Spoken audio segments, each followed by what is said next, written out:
What up? What up? How we doing? We have another change of command stream ahead of us, and this time, well, I saved all the upgrades because I mean I didn't want to skip out on not showing you guys what exactly I'm going to be changing. But that also meant I couldn't really farm on this character as much as I would have liked to. That said, I did, and I still get to like level 94, but not as much as I probably would have liked to. In other news, we're going to be switching to our medium budget here. We're going to switch to our medium budget, which is going to include a Void Forge. We have the Void Forge in question.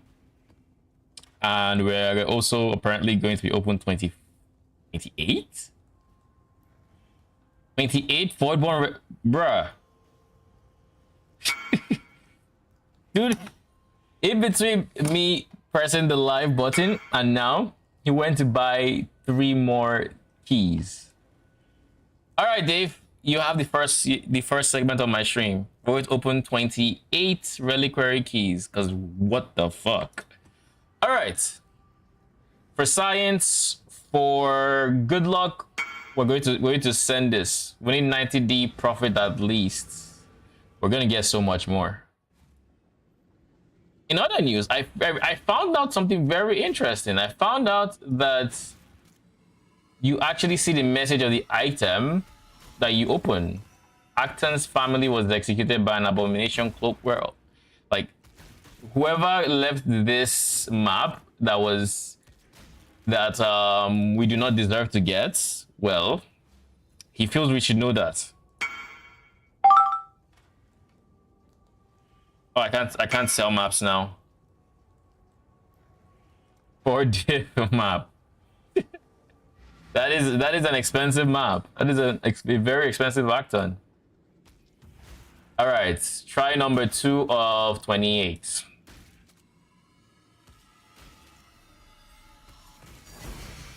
Holy, we got a Tink. We got a prismatic jewel. Surely it's an expensive one. I think Watcher's Eye is honestly profits. I should ID it? Okay, you sure? Okay, I'll ID it. All right, let's see. Surely we get something like Hatred, flat crit, right? Nope. Okay, we don't talk about this. Next one. We do not talk about whatever that was. We hide it. We hide it, and we never speak of it again. Number 3. Death comes to everyone.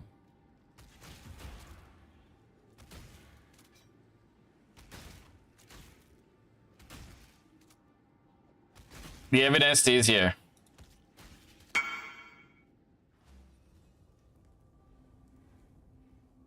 The evidence stays there. Next one. Whoever wrote that message, death comes to everyone, knew exactly what they're doing. Key 4 out of 28. Surely this is the lucky. Nope.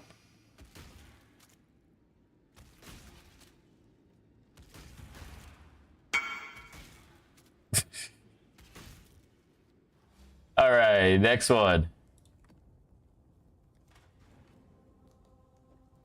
Number 5. Lucky number 5. It is our time for a shiny belt. A mage belt, if you will. Or a headhunter. I said it, it's a belt. What could it be? What could have been? Oh my goodness. We got fucking baited. Dude really said what could have been. Number 6. Try number 6. I know this is if there's a lucky number 6, but like, come on. Yeah, I feel like we've gotten this sword. Wait, what sword is this? Queens. Oh, Spectres. I will sell my strands later. If I ever want to sell them. I'm not sure I do. Number 7. 7 times the charm, right? As they say. Surely someone says that. And also, in the meantime, I'm going to just yoink these two away because I'm tired of hearing the sound.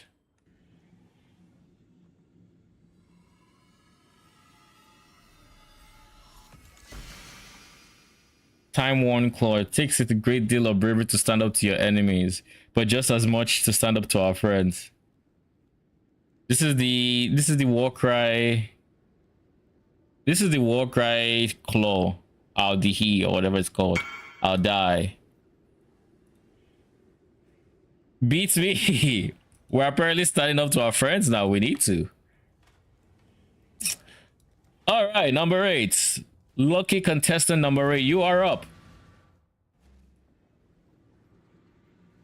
Lucky key number 8. We're going to dance a bit for luck. Come on, come on, come on. Boom, come on. We need a belt. It's gonna be a belt. Which belt is it gonna be? Oh, it's a ring. Sag. Oh, it could be good. ID or no ID? We'll take it into the 10th key for good luck. If you want us to ID it. Number 9. Got the inventor. No, you see, one time remember we said we were going to get a belt and we got a belt. We got a heavy belt. Was it just any belt? Garf.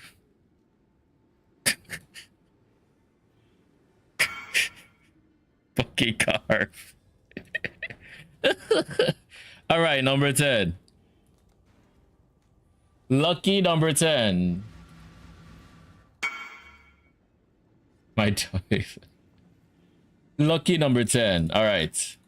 Do we ID your Ventos Gamble?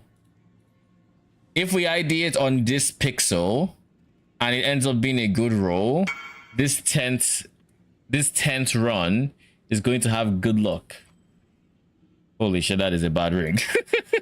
It is still going to have good luck nevertheless, surely.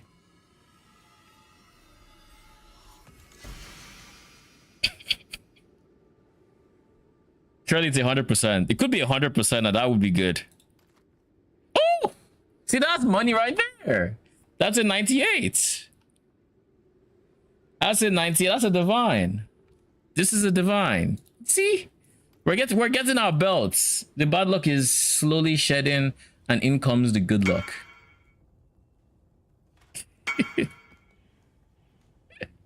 Hey, you see, here's the thing. It could have been minus 38, but now at least it's one less.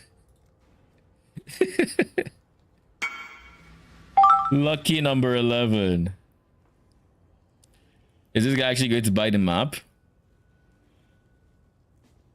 Okay, let's because this is going now, we are giving him all the bad luck that came with whatever befuddling.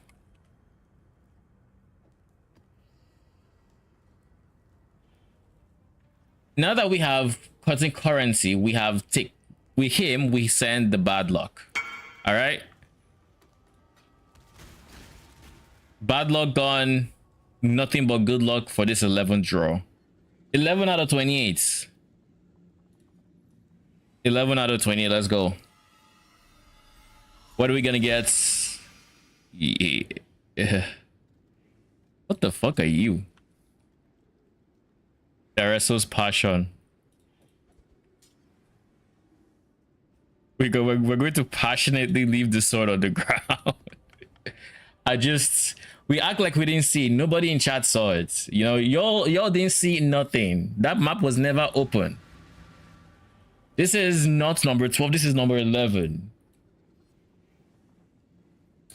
All right. Look at Xana's petals for good luck. Admire it. Second petal. Good luck. Face. Look at it, but then go backwards so the tentacles get to play around with the roses. Cool, cool, cool. We have all the luck now. We just open the chest. And there we Cobra Lash's soulmate.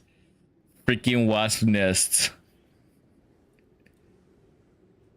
Oh my god, these messages.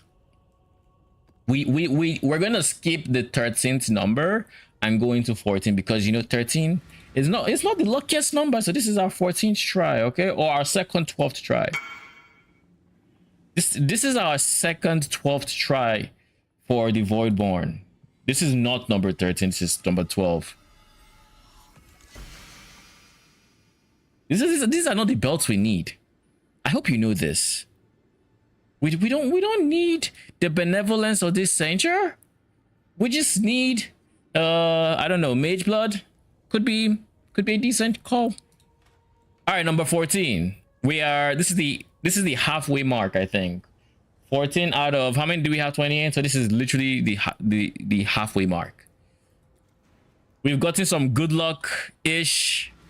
Gotten some, let's hide this evidence so it doesn't follow us ahead of time. Let's let the bad luck stay far away from lucky number 14. Okay, we're channeling all the good luck we have. It's all going into this chest.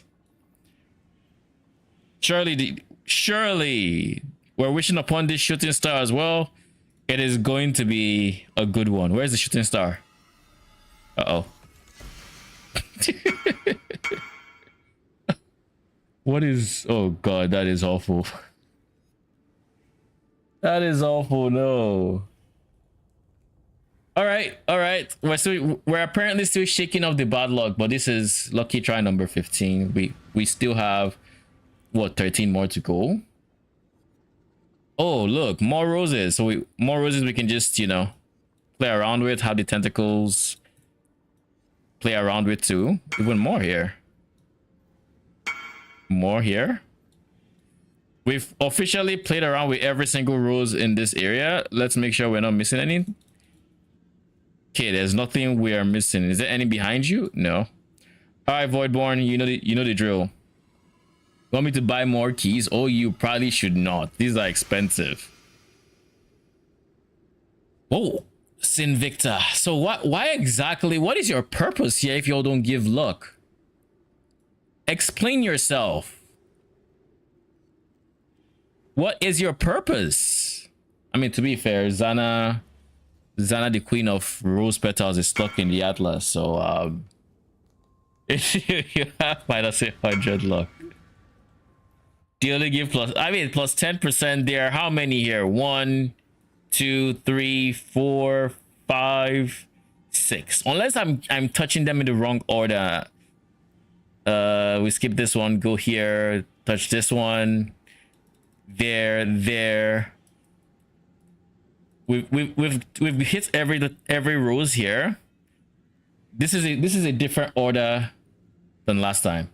I see Dave's addiction is back on display. Dude, he is kicking off our stream with 28 keys. 28 keys is insane. Holy sh. We do not talk about that. We don't know what that is. We do not know. We ignore it. We didn't see that. Y'all didn't see anything. We're opening a new map. We're going to try a different order for the roses. And this new order is bound to give us good fortune. There's a lucky star we just need to run with. Where is it? I don't think it's good luck to lose your wishing star. There. Come on. Oh no. Just over there. I mean, wait. Primordial chain. Maybe there's some good rolls in here. 26% less damage. Yeah. Yeah, no. The copium is of the charts. No. What have you done?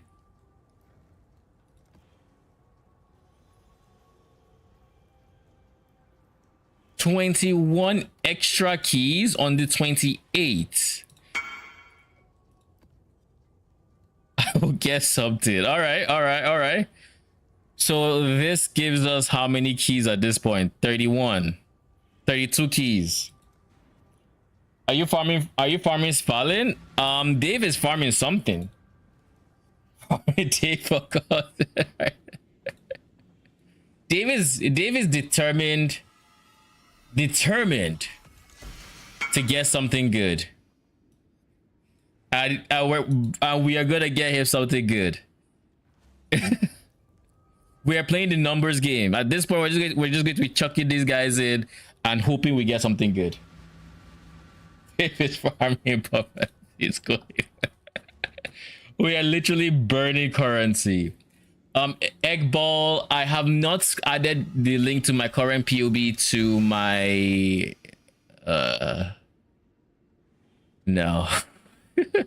I haven't added the link to my current POB to my current character to my POB sheet.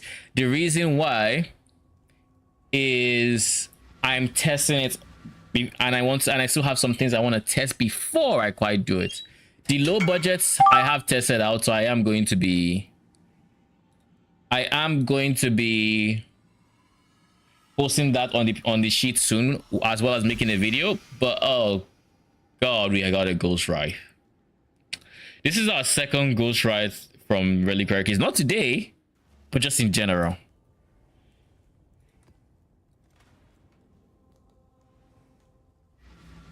All right.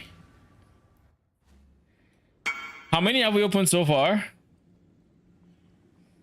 It's like fireworks. You're wasting 180 divides. I mean, of all the spider silk robes, you couldn't even give a covenant. You had to bring a soul mantle. Why? But that's for life. It couldn't even be a covenant. All right, we are almost done with the first batch. Almost done with it. Not quite yet. Getting cursed by all the items left on the ground. You see, no, that is a source of good luck, because for everyone we leave on the ground, the reliquary knows not to give us that. Like, we could pick this up. This is what, half a keymaker, right? The bad half, heartbreaker. Yes. We don't talk about that. We don't talk about the broken heart thing that it leaves us with, but the reliquary is not going to give us items we've left on the ground. Don't quote me on that, because that is not true, but I choose to believe it for the rest of these keys. We're not going to get the bad drops we've gotten so far. Nothing but good drops ahead. Starting with this chest.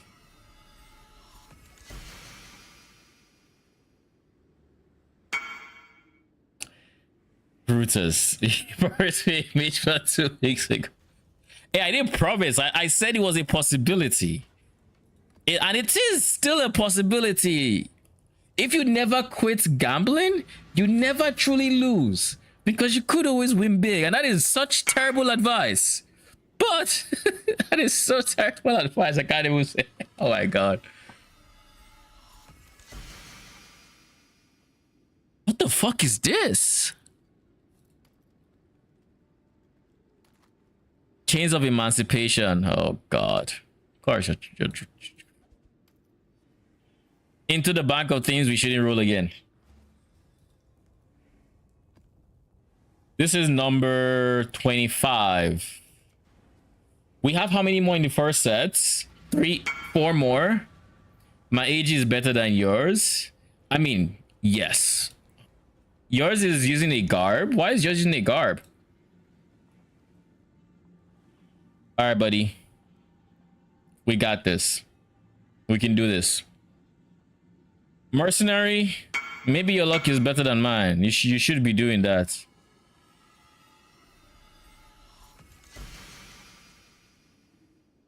Eternal apple. You're gonna say eternally on that ground is what's gonna happen. Even works for the AG himself. Crits immunity. I plan on using a guard, but I don't plan on giving it to my AG. I am currently using an explode chest for even more clear speed. Hence why I'm surprised you gave yours a guard, because you could use an explode chest. Do I just turn off my strands? All right, relic vaults. I am here pleading with you to give Dave something good. All right. He has spent a whole lot. Give him something that he can at least say he got from the reliquary. All right. For all the people who have entries, anyone that has a bad entry, just stay on the side. You know, take a side. The mage bloods, may you come forward. Let's go. Come on. Another thing that goes into the vault of never to be dropped again. Thoughts about Kane with explode. Kane, what do you mean Kane?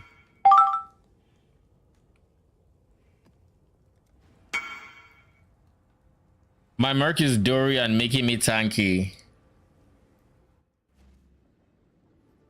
Are you going? You're going chains of command, I assume, right? Not AG or smiting, right? Come on. You don't want, whenever you open a reliquary key, there are certain words you just don't want to see, and one of them is cap. A gold rim. All right, cap. Not bad, actually. A whole 10 chaos. This is the last key in the first set. Clearly, it's going to be lucky. It's lucky key number 28. Cane of Kulemak will explode. You should dust them for good luck. I did say I was going to do that, right? We're going to dust these guys. The bad ones we've gotten. So Cane of Kulemak. Who would have the cane? Me or my Brutus, leave us alone.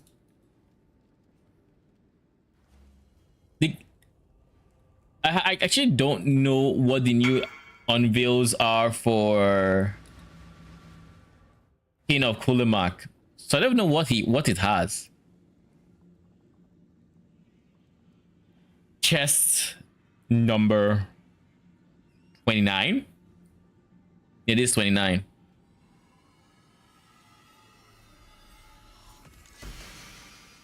Brother in Christ, why? Just why? We'll dust it for luck. Let's go dust the uniques. All right. So, do you want to keep the Watcher's Eye to beast reroll? That is an option you have available to you, I think. That should still be a possibility.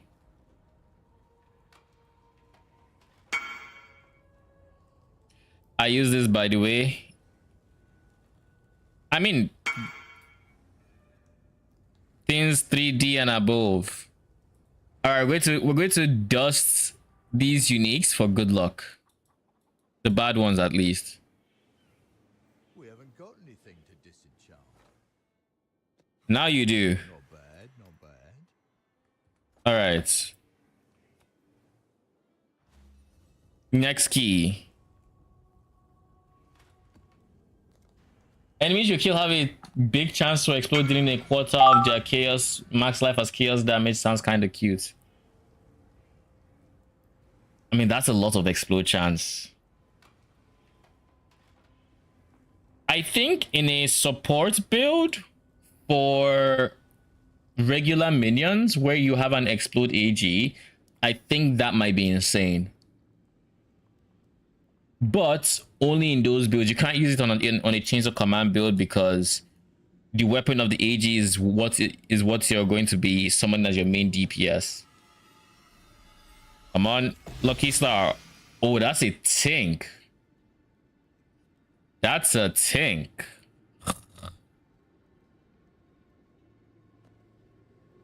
That is not a tink.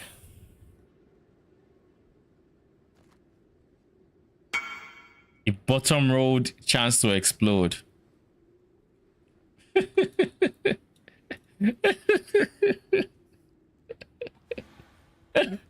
Why did that take so hard? What could it have been that deserves to be thinking that hard?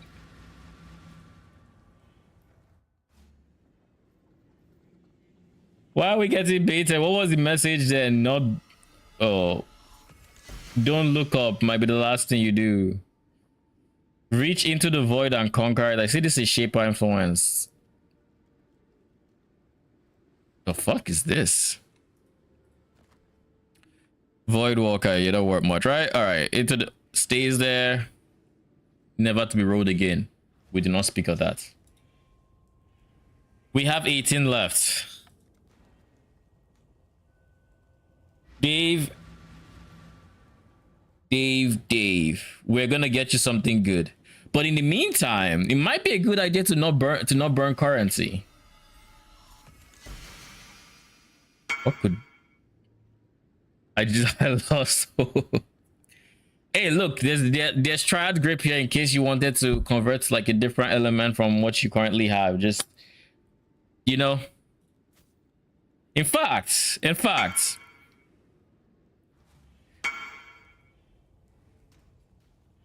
life is 50D for triad grip. Why?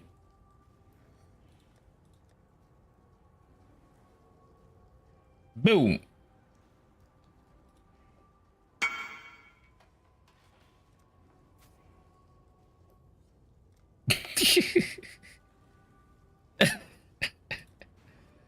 Holy, that was bad. That was awful. All right, come on. The vaults. What do I need to do? Would you like me to send my mercenary home? Are there too many people in here? Is that a problem? What do you want from me? Tell me. Where is the star? Come on.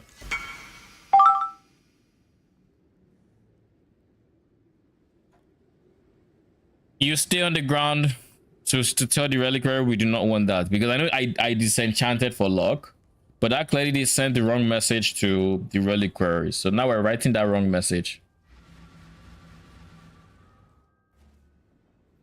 Toxic rain will be fine. We're not rolling toxic rain, are we? All right, Mr. Chest. Let's just caress these sides for extra luck. Clear out. Oh God, what the fuck is that? No, we do not entertain that with the response.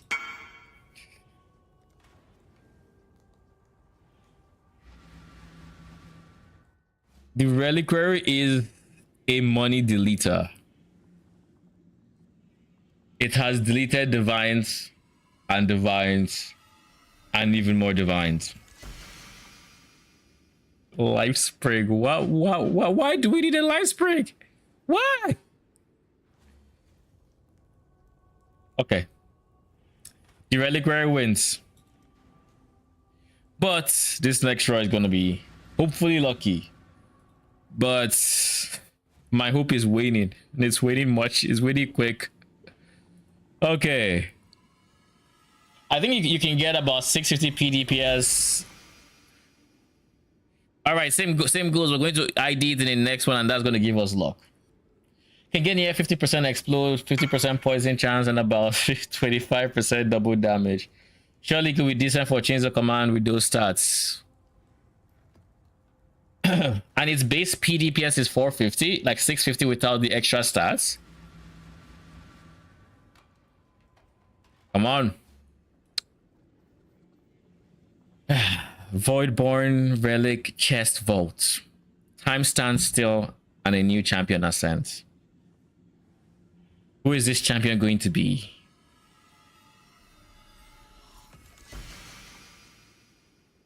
Oh, Mahu.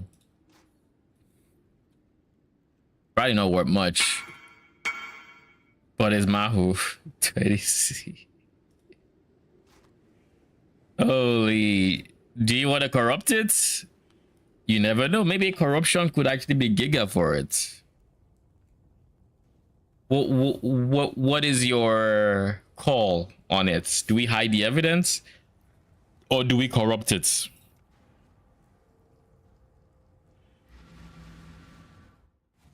All right, we're going to stand here, ID this. That is going to give us luck. Everything is positive. We're going to drop this on the ground for good measure. Then I'm going to click on the chest, and before it opens, we're going to pick up the ring. And these are all the steps we need. So ignore what we drop. There's no way that's a replica, right? Next one.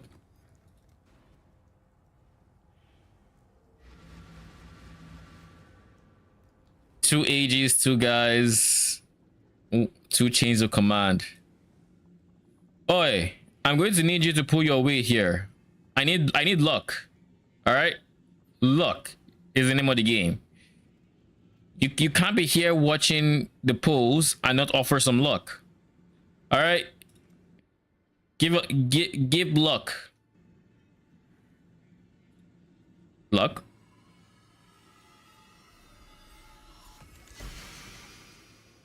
Why do I even bother? What the fuck is this? What are you? Something that we should probably not have read. All right, how many do we have left? We have 10. 10 left. We have deleted so many divines. When is our lucky chest going to be? Relic Vault. You know what to do. Oh my heavy belt. Happy birthday to Belt. Happy birthday to Belt. Happy birthday to your belt. This is bait. This is fucking bait. I fucking knew it. I knew it.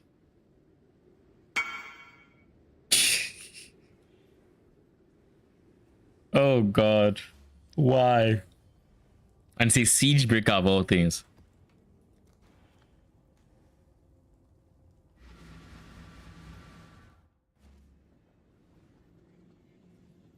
Come on. We have 8 more left. Brother. 47%, really?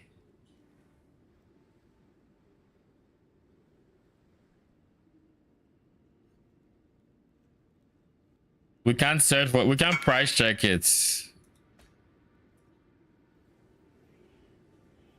Sad.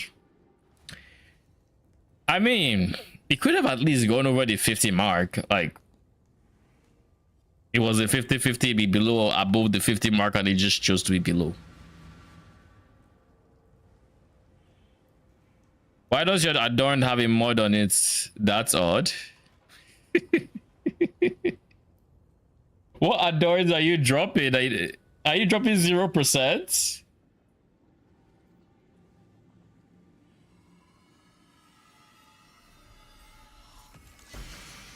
The fuck? Don't be Hyries. Oh, you just had to be, didn't you? 7 more. 7 more tries at something big. Its days it should be 0. Holy. All right, Relic Vault. You have beaten us in the butt so many times. I don't know what to do with you, but you're gonna give us luck, whether you like it or not. Super fucking speed. It's Onslaught helmets, of course. Of course. Whoever you are, Mr. Super Speed. That is not... You could have at least made a Queen of the Forest if you're going to say super speed. Ain't nothing super speed about that. Alright, buddy. We have 5 more. This is number 6.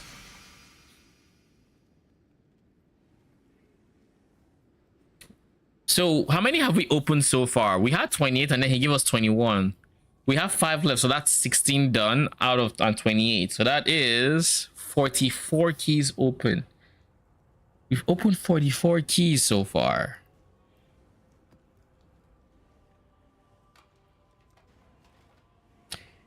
$45.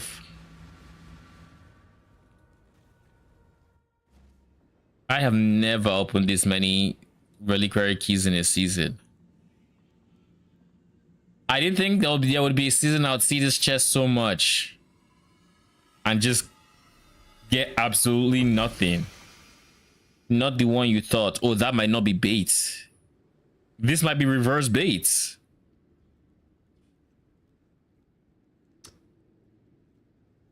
It is not reverse bait. It is equally bait. Surely we get good rolls, right? Minus 25, big regen.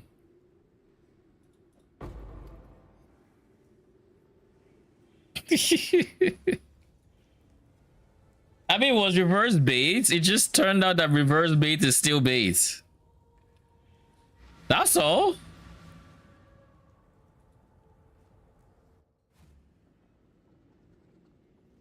All right, G. I'm gonna need you to open that. I don't know how you're gonna do it, but hey, stay away. You have bad luck. Away. Come on, AG. There.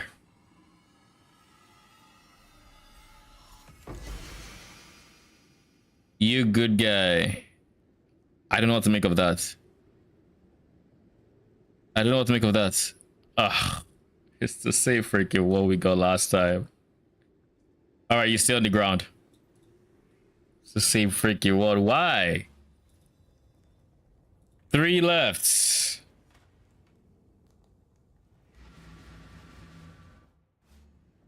Alright, let's go. On your knees, pig. Brother, you could have just kept quiet. I mean, we would have had this without your luck.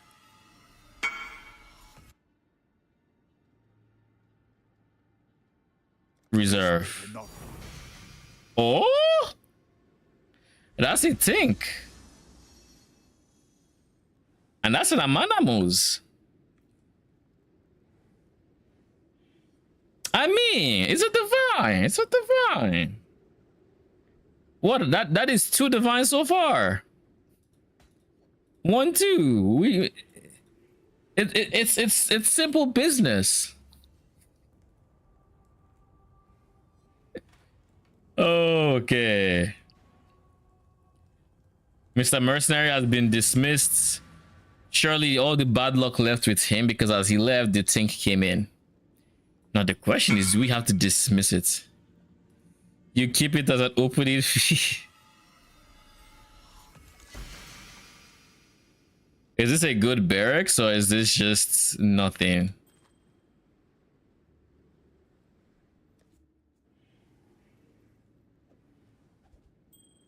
All right, Mr. Barracks Pass. We're going to ignore you. We're going to open the last one.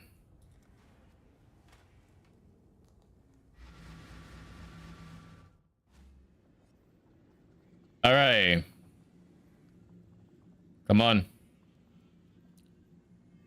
This is number 49?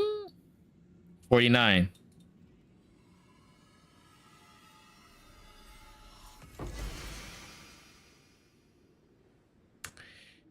Icarus flew too close to the sun and fell when the forbidden build exploded GGG's servers. 07.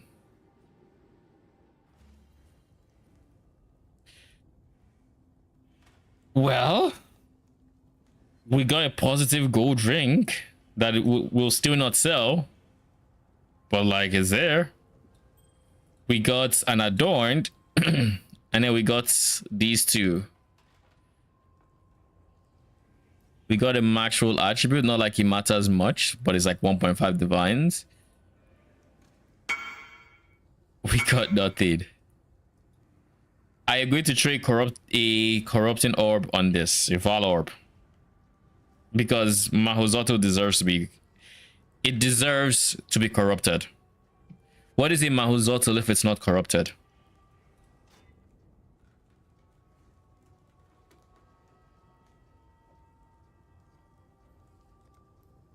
Y'all didn't see anything. Absolutely nothing has been seen.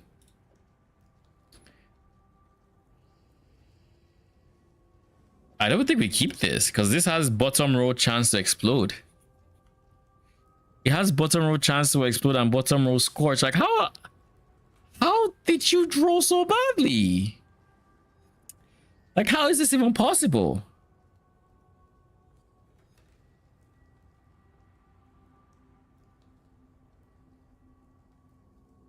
An Amanamos and a Darkness Enthroned. I will forget to have both of you, but I will keep you in here. In honor of Dave and his reliquary bonanza. You shall be here to remind us to not open reliquaries. Let there be a reminder. All right, Watcher's Eye. You're no worth shite. I know. What do I guess we hide the evidence?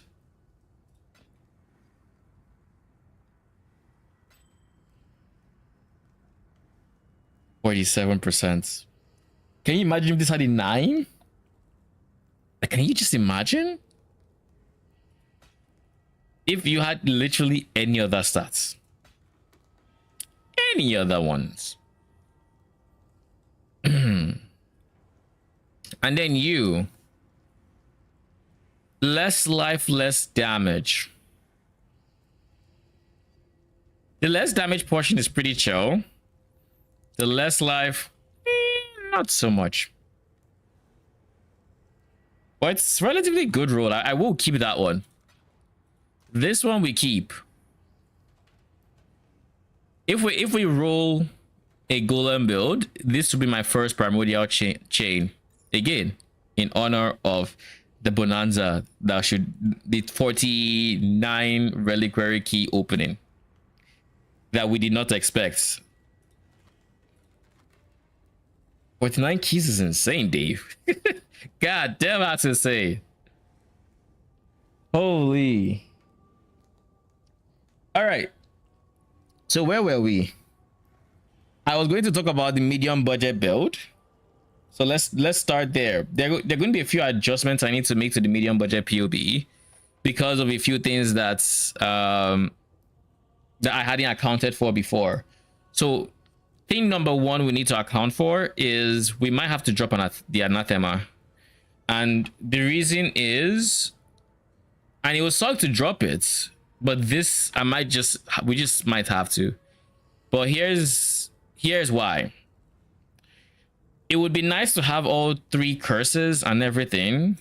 It's like it's giving us so much damage, but I can't justify it if it means time to farm more keys. I guess we go again. All I can say is better luck next time. 49. Anyways, why we need to drop this is we need another rare item to get resistances with. Why is this? Because these gloves have to be Triad's grips. Why does it have to be a Triad's grip, you might ask? Well, that's pretty simple. Because we plan on giving our AG some explode. And explode does physical damage. But here's the problem.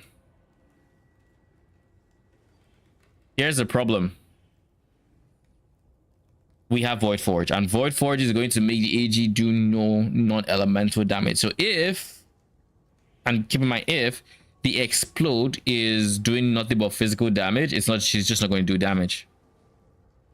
So the explode will be rendered null and void without a conversion. So we're going to just have to do that. And without the gloves, we are going to have a very rough time capping res with anathema. So we are just not going to be using an anathema. That's basically what's going to happen. So instead of anathema, we're going to be going for rare rings to get the exact same suffix rolls we have here, basically, without the minion damage. It could be a bone ring for good measure. Could be something like ring. Give me a second.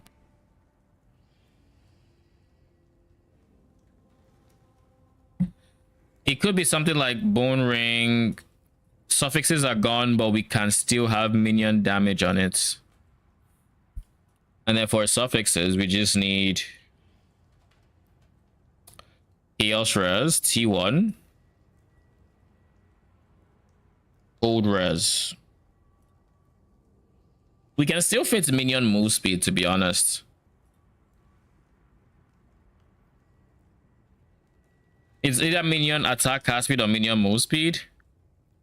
Minion move speed has its perks because they get to hit things faster, but honestly, none of these are sensible on rings, at least. So I think I am going to have to go minion move speed to make this easier to craft. Otherwise, we just have to reforge chaos until we get attack cast speed. Or reforge speed until we get chaos res. Either or is not great. And then life, of course. We need life. Will you post this POB when the final build is released? Yes, I will. I'll be posting this POB when, honestly, when I get comfortable with the medium budget and I think it's ready, I will post the POB before I make the video. Then I'll make the video to go over the POB and we'll go from there. I still haven't made a very high budget POB. I have decided this is going to be the medium budget, which means we do still need to make this a bit cheaper. That is another thing we need to do. There are too many items here that feed into the overall cost of this version. So we're going to be removing something like, we'll probably bench the Unetals because that's like 50D to keep this low budget, or medium budget rather. So we're going to bench this, which would of course tank the DPS. Let's go Triad's Grip. And we could go 4 blue, but knowing the fact that we're going to have AG in our gloves, we'll go 1 red. It doesn't matter what elements we're converting to, just so long as the elements. So he can still stay in the gloves. 3 blue, 1 red, all the same. Like I said, we're going to drop the Unetals. This also can go. We now do not have any increased curse limits, which means, well, first things first, always uprising is probably the second thing we're going to be going for. Not envy. We don't care about envy. What do we need? Free.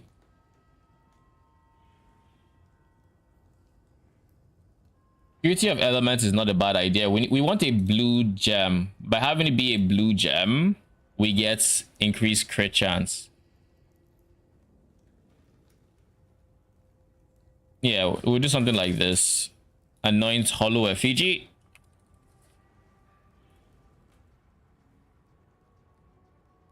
And now we have a lot of mana to work with. So we have 2 choices.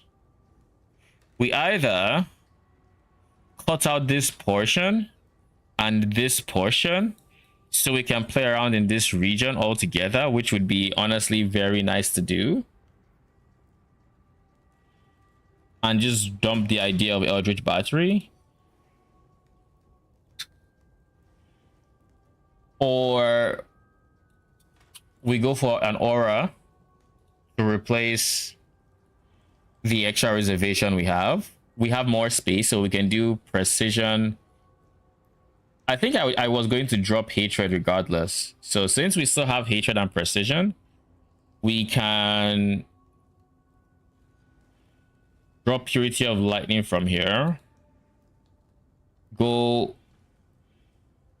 awaken generosity. Draw purity of element so we still have access to it. Helmet, purity.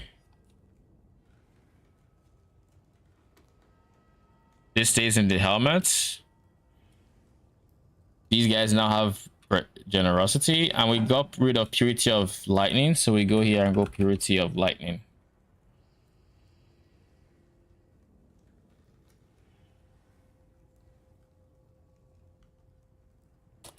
All right, we still have 3 sockets in the boots to go. These 3 sockets, I would like them to contribute to my damage in some way, shape, or form. We can run anger because we do have space for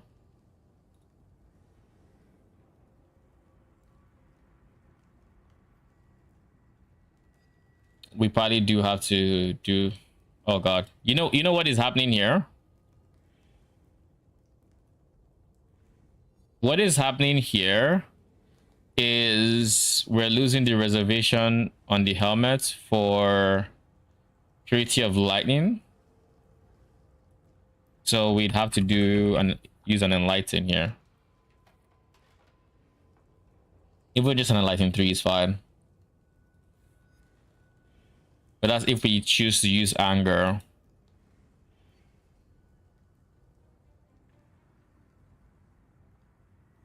We'll put wrath and anger, we'll just compare it. How about that?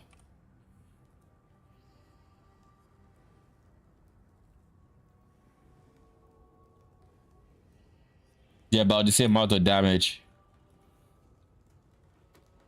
And neither is just worth it.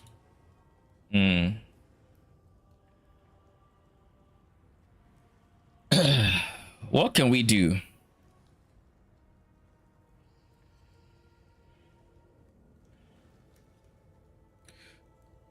We don't have the suffix space to go for an aspect, so we can't. Aspect of the spider is off limits. We can't do that.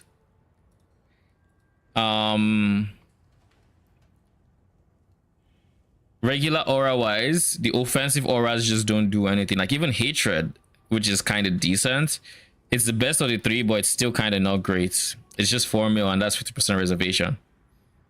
So like precision is probably doing more than it. Yeah, it's doing way more than it. So if we can't have all 3, like we can have this because we have penance mark.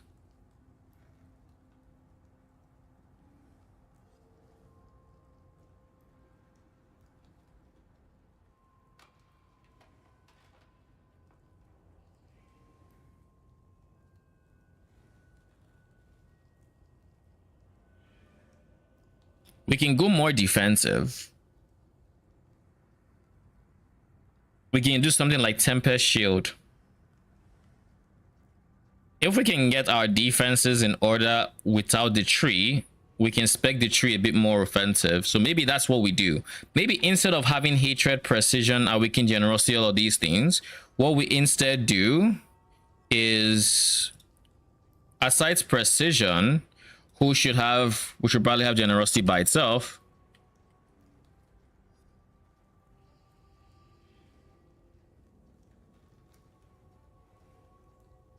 Precision should probably have awaken generosity.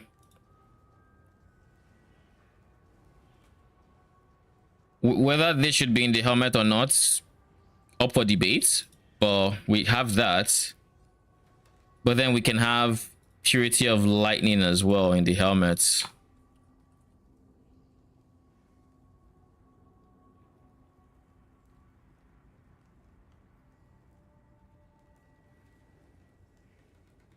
Now let's look at reservations. Precision is reserving 125 flat amount, whereas purity of lightning is reserving 22.5%. We have all 3 purities because purity of fire should be coming from our merc, and purity of ice. Well, we don't need purity of ice because our shield has cold res, right? Do we have cold res anywhere? Yeah, we have cold res here. If we went purity of ice, we wouldn't need to have cold res here.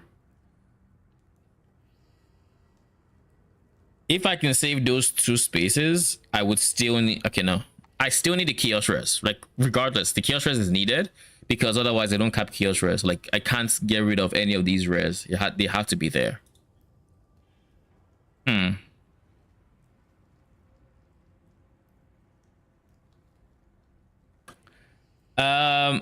It's going to be an aura angle. How do we make ourselves tankier with auras? It is going to have to be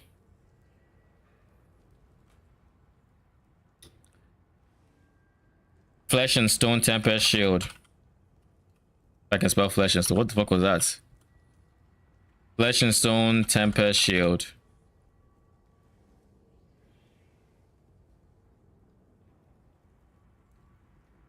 Aside these two, I don't want to run Purity of Ice. I could, but I don't want to. We'll leave these as is. We'll get our defenses properly coming from here. We have good block chance. We have good everything else. We have 3, 8, 9. If we did helmets and we did boots, 419. Lol. That is better. So these two should be in the helmet alongside these two, so we have more mana to work with. Then with these new developments, what we could do is this. Get the 12 passive cluster in there. We'll basically just copy the same thing, right? Megalomaniac in here.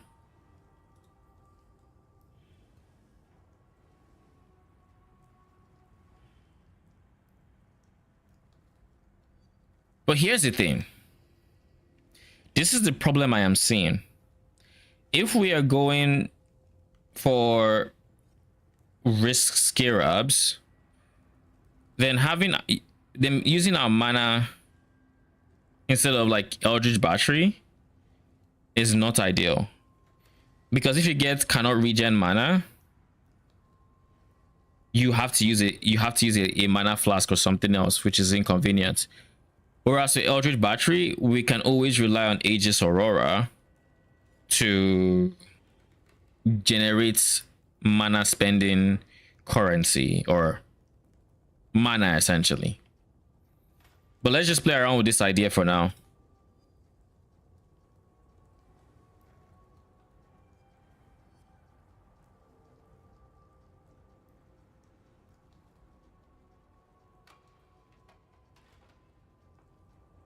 Not enough points are saved going from here to here.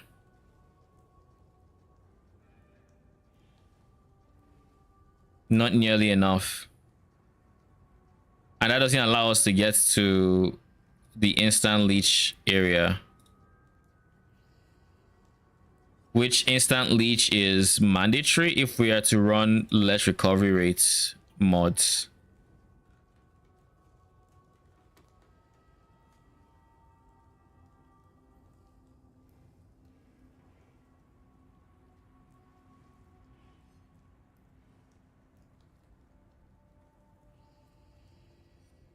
I think we dropped this guy.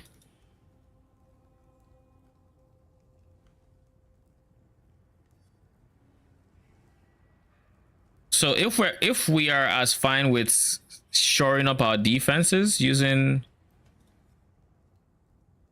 the newfound aura space, how do we then convert that into offensive power?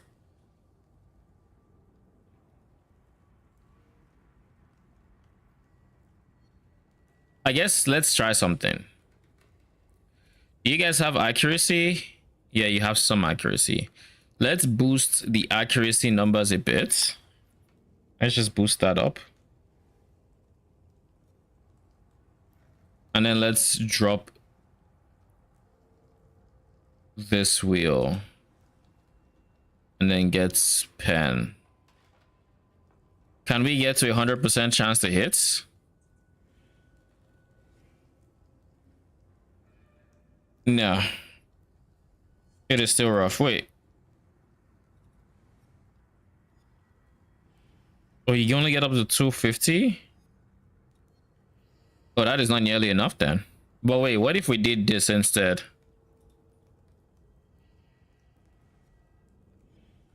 That caps us. All right. Step in the right direction. Step in the right direction. Now we can cut that portion out. Cut this out as well. Leaving the life. Now we can't get another 12 passive cluster.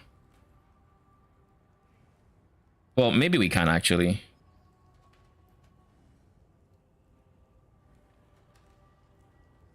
But again, this having 2 of these clusters then increases the cost of this again beyond the scope of a medium budget. So we're not going to do that. Instead, we'll go for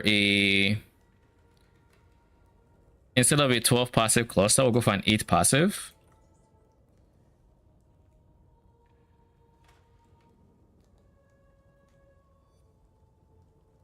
Going to do this. We're going to remove the effects.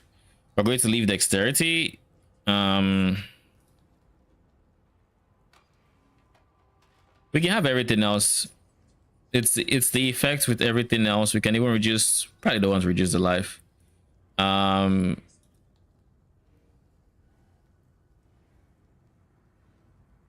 just remove the dexterity then. And instead of this guy, we'll use the 8 passive cluster. This gives us 2 more jewel sockets, and then we go here for another jewel socket.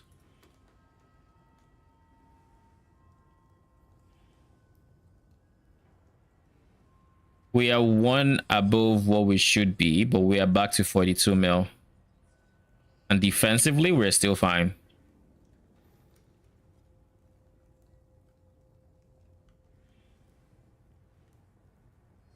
So wait, if this is 42 point something, right? If I just did this instead. 49, yeah, so we should be doing this instead of trying to do all of that. So if I did this, ignore the second cluster for now. Go for this.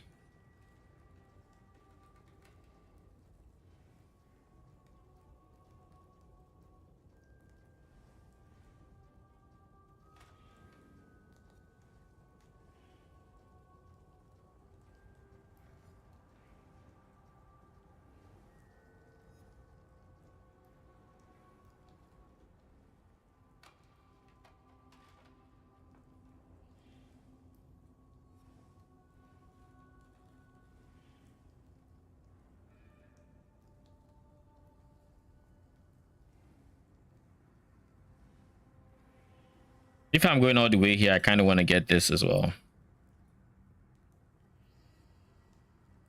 Which means if I save even just 1 more point from somewhere else, just 1 more.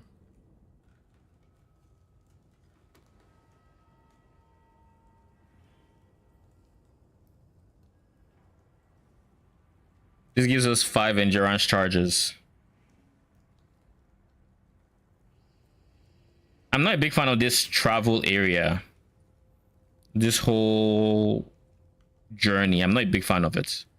If I cut off this portion, pick this,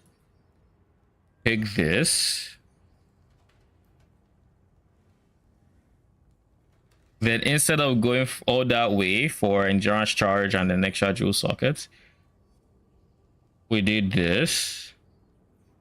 And just put a ghastly eye jewel in there. We end up at 45 mil with still decent max hits.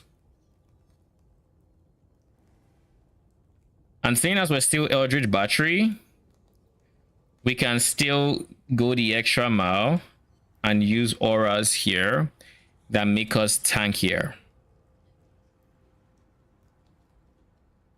So let's see, what other auras do we have at our disposal that makes sense to have?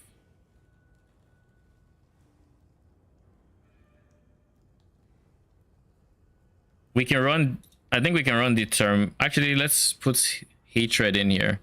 Let's put a 50% aura in here and let's see if, you know, we can't get a 50% aura. We can if we switch its place with one of these non 50%, like if the flesh and stone or tempest shield becomes a 50% and we then shift that away from there, we can get another 50% in here. So let's decide what the 50% is going to be first and foremost before anything else. If we go determination, then we don't need determination. We're not going determination or mercenary, because here's why. We've already determined that we can't use Garb of the Ephemeral on a pure strength mercenary. So this means this is a no-go. So that means we have to do something else, and we can't also use Kingmaker if we use one of the guys we do have in mind, which is the hybrids. Because if you go Kineticist, that's a no-go. You can't use Kingmaker. If you go Kineticist is a no. Fallen Reverend is a no. Smite guy is a no. War Priest. Any of the pure ints are a big no for the axe, for Kingmaker, because I do believe, where is it?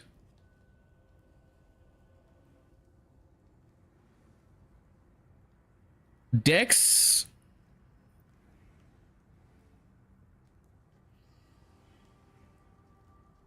I guess we could use haste.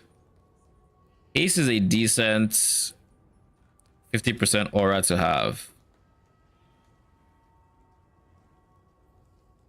Wait, was that negative? Oh yeah, it is negative. Okay. So we can run determination, drop one of these two, not Tempest, she would probably flesh and stone. That would probably end up being what happens. Or we run enlighten. A 3 corrupted 3 should be cheap enough with flesh and stone, and then take off flesh and stone here and put determination.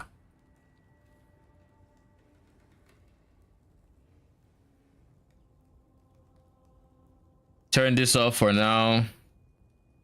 Wait, without purity of fire coming from our merc, that's also going to be problematic because our fire res is not made up for that. So we are going to need a purity of fire in here. So if we have determination, we have tempest shield. How do we fit all of this? That is the next question. I think flesh and stone just needs to take the axe here for purity of fire.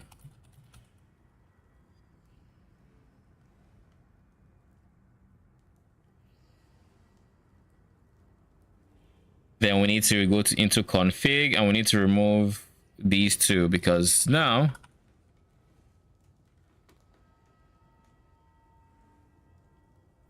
dude, can I move custom mod here? What is this?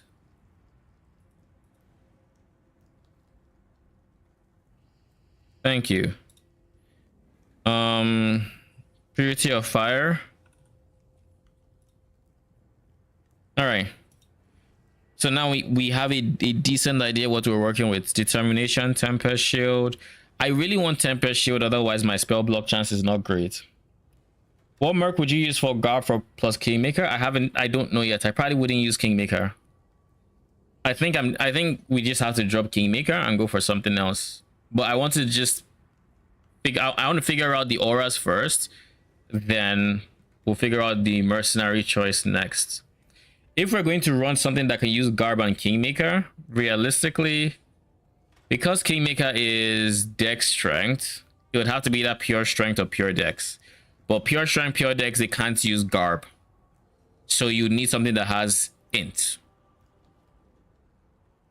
So that means if we wanted all three, we'd have to use Kineticist, but Kineticist can't use a Kingmaker.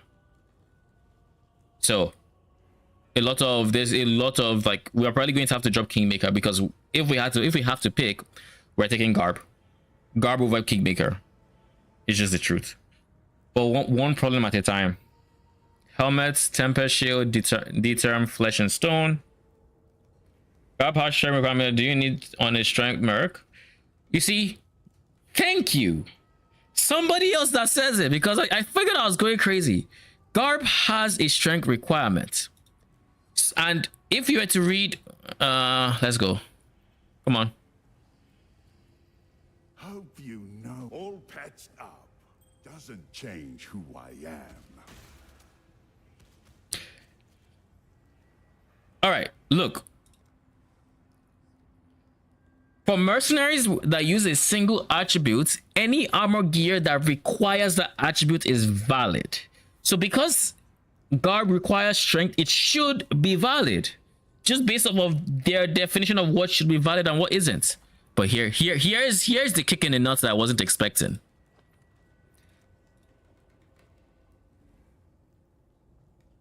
Why is this happening? Because synthesized savant robe is an int base. It only has ES. It requires strength, but it's an int base.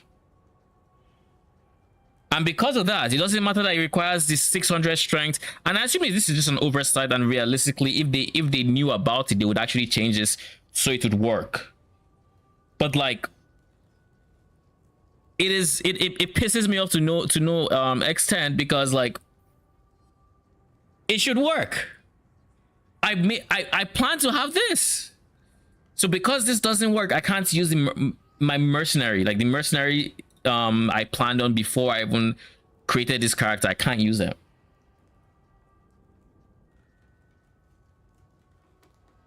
I wonder if trying one that has armor would work. Probably would. Like at this point, I feel like if something has 0 strength requirement, like nothing, like its modifiers make it have no strength requirement, but it has, I don't know, int requirements because of a different modifier, it will still work for this mercenary. Because time for Doriani like everyone else. I don't want to use Doriani. I want the action speed because I want this character to be able to use risk scarabs. And for that to happen, we need to be able to run petrified maps. So yeah, we're going to need to do some in that regard.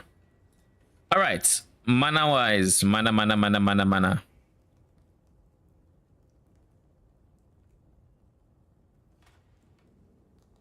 We're going to need that, that's for sure. We have to drop this to make up the remaining space. We'll figure out the points for making up, but let's just figure this out first. Tempest Shield, Determination, Purity of Lightning, Purity of Elements, Precision, Purity of Fire, Element.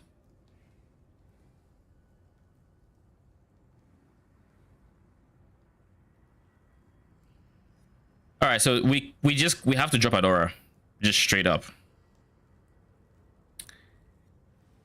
We have to drop an aura. In this case, Determination is the weakest link, but like I don't want to drop Determination because it is our literal source of this guy right here. Divine Shield, armor for recovering ES. It's our source of armor for Aegis, recovering ES. We need to have armor. Like it's not optional, we need to have armor, and this actually does give armor, thankfully, but it's not a lot. Garb on AG, use a cane or synth for explode. I wish. I want him to have explode. If I use cane, let's see. Let's actually look at cane because I haven't looked at cane of Kulamak.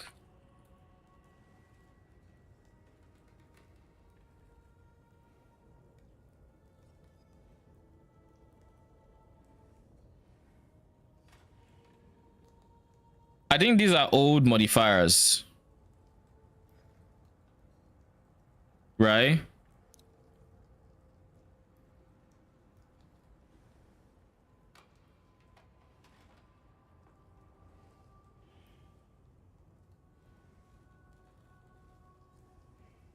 These are the mirror tier AG weapon. The kind of weapon you make and then no one else can copy. All right, so it's old. Do you know anywhere we can find all the new modifiers for King of Kulamak? But even besides that, King of Kulamak has base 140 to 67 fizz. If I can see the modifiers it can have, maybe that would change my mind. Oh, I didn't even see this. I wanted to watch this. I haven't watched it yet. So I'm going to look at this while we figure that out. Is it on the DB?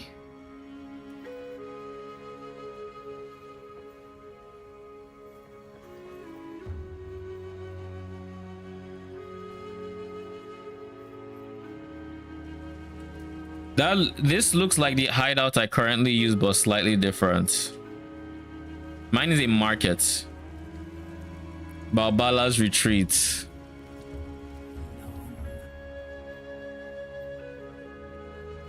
And that is the map device. So this is a cool. This is actually a cool one. The withered forest. Yeah, this is too small for me. Creepy, so kind of nice, but too small for me. Sanctuary of Demons.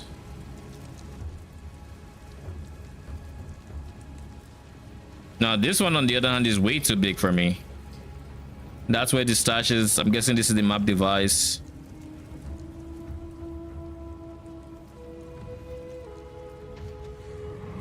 And then the recon and all the other things are all the way over there. All right, let's see. We're going to pop out King of Kulamak and pray we can get something in terms of its unveiled modifiers. Last I checked, I couldn't find anything there.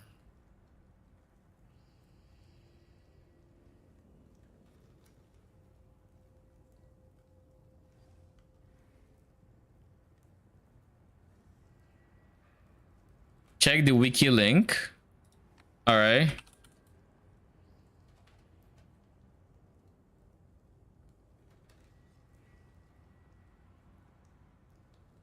What does it mean variant 1, 2, and 3?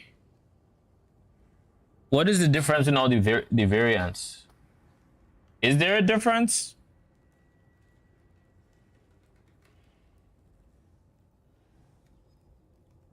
The variant of this has 3 veiled modifier: Katarina's prefix, of the veil suffix, and veiled prefix. Oh, so this one has 1 Katarina prefix. The other one has a Katarina prefix and 2 of the veil suffix. And then number 3 has 2 Katarina prefixes and 2 suffixes. This has 4 modifiers. So for the prefixes, we have increase fizz, big increase fizz, which is nice. We have pen.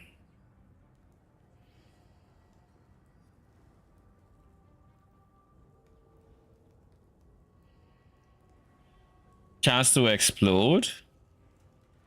But this is just 25% chance. And then suffixes, unless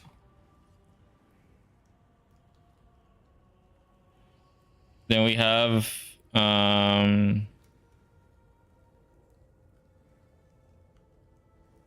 double damage while focus, which doesn't matter. I mean, it has some good attack speed rolls.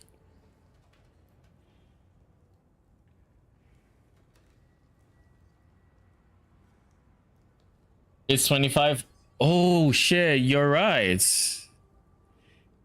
There is this. So 25 is going to look like 25 times, let's say it's an 80% roll, 1.8. That's 45%. Okay. So the same thing goes for the increased fizz. It's going to be 139 times 1.8. 250% increased fizz. So this would be, let's just say 117 times 3.5. So the base fizz is honestly not bad if you roll one of these. And then this would be some nice pen as well. But like the base, its base damage is not great. That said, it does have a good, like it will explode, but its base damage is not that great. Could be some really decent attack speed as well. But if this is the high end of the fizz, I guess if you fully convert to lightning instead and you go Doriani, it could work. But at that point, exploding for chaos is not the greatest.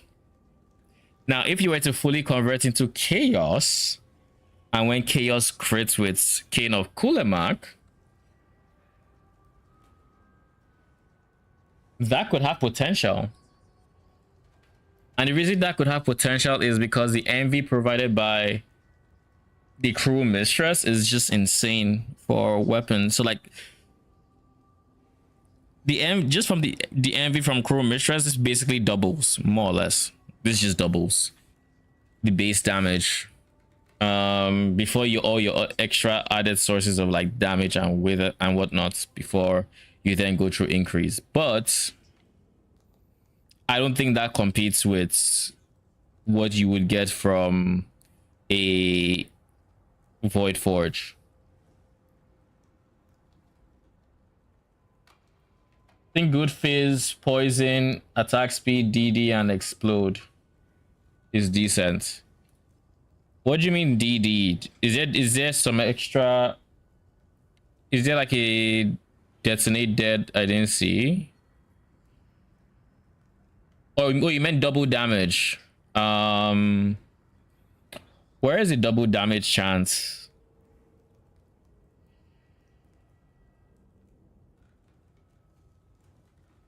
The problem is they're not going to be focused, so they can't really use this one modifier.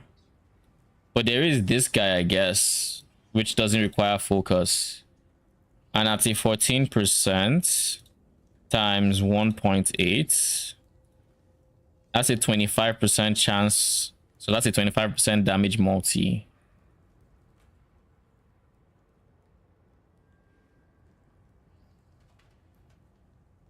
You have a point there. I would like to POB this item. Can I create a custom item? Let's go King of Kulemak. We'll copy this.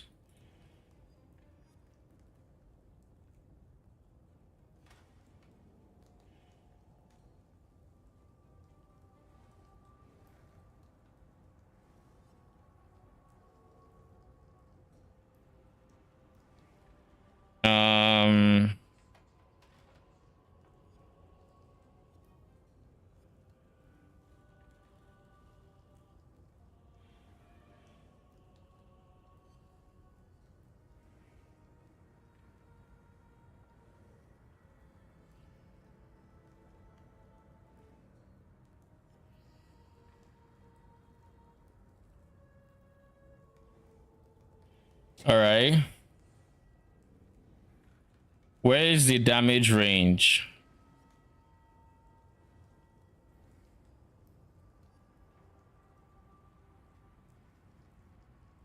Oh, it already has its base damage range because it's a serpentine staff. Okay, we can work off of this. So what's the first thing? Let's assume max rolls here, or let's just assume decent rolls. Not necessarily max rolls because that might be hard to get, but let's just assume decent rolls. 135% increased damage times, let's say we get an 80% roll. 135 times 1.8.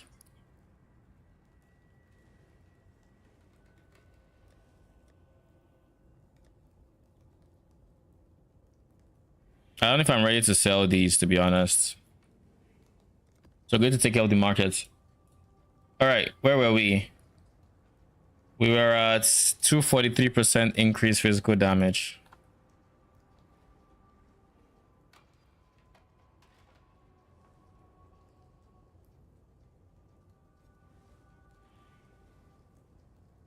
That properly increases this. Then we have chance to poison 25%.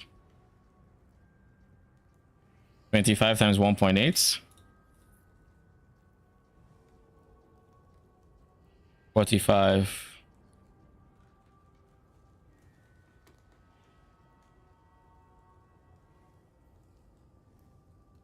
That is 45%.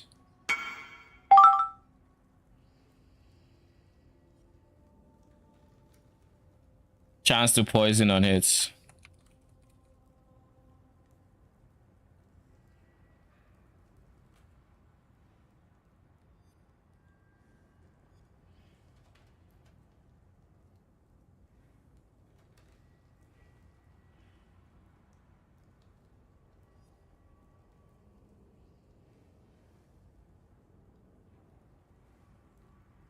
Unrelated, can you get an eruptor with purity of fire plus determination? That's the second one I see with 3 primary where they should only get 222.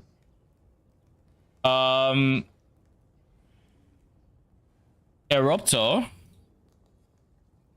I haven't paid too close of attention, but if he doesn't get 222, what does he get? 321 or 312?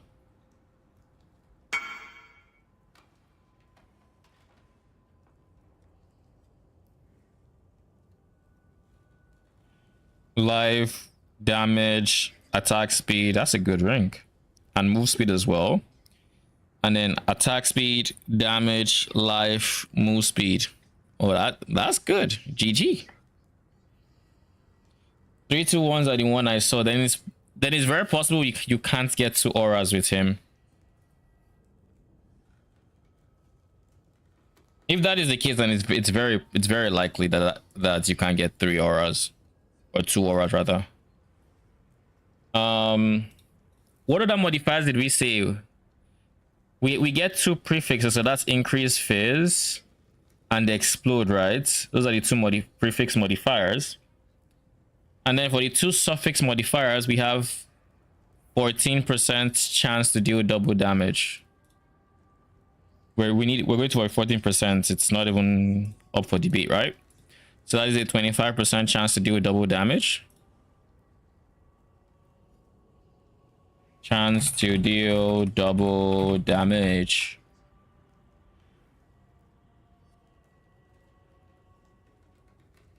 And what is the other suffix?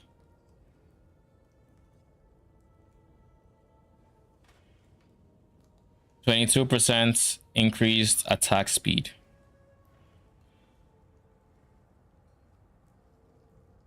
Yeah. Let's say 20% times 1.8. 36%.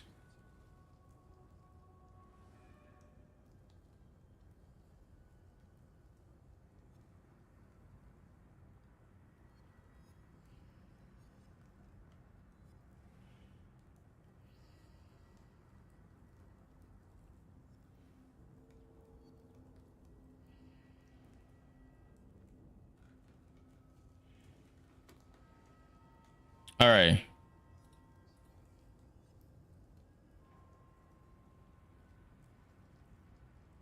I think this is a decent kin of Kulemak.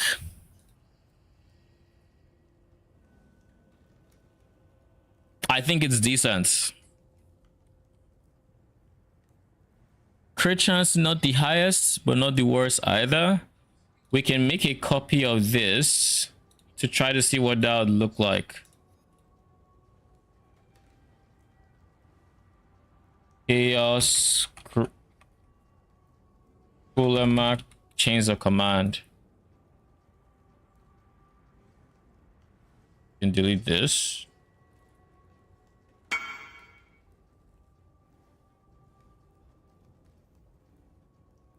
Just use this. Nah, I don't need Mata's teaching. I don't like Mata's teaching. Oh, especially for change the command, all it gives is crit chance. It doesn't give anything else. Level is giving your AG, it's giving your AG defenses, but that's about it. And then crit chance, of course. Base crit chance is really nice to have, don't get me wrong. It could just be better. Could also go with crit suffix if you want to scale. What does the crit suffix look like? 32% increase crit chance.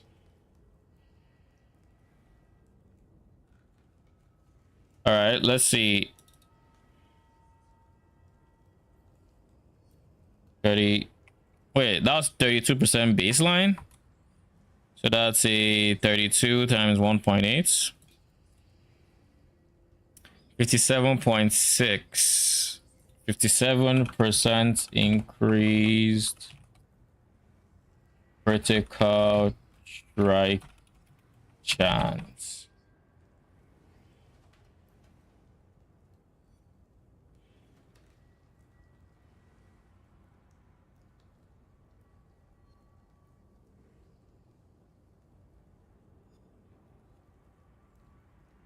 All right, now let's just put it here for now. Go back into defaults. We'll go this instead of that. That makes us struggle with res a bit more. But we'll worry about res later.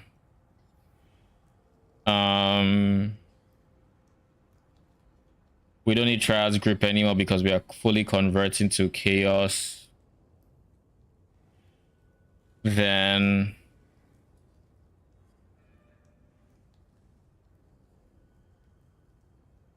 in this case with the cruel mistress, we'd have something like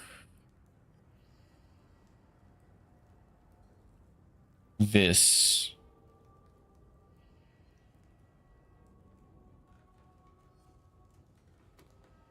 We'd have something like this, but that also means we would not have Kingmaker, so that would take, we just bench those guys.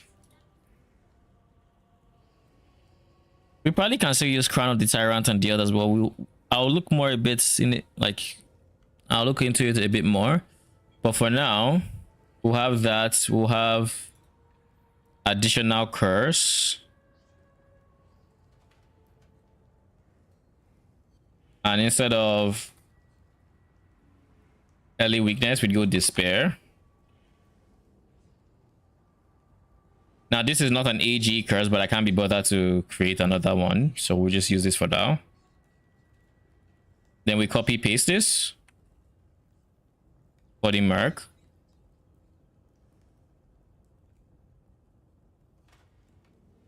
Because I'd probably give Asenath for even more explode, because why the fuck not? And that would give temp chains.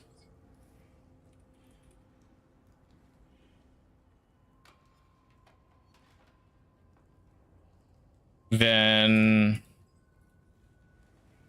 for support gems, we wouldn't be using stuff like this.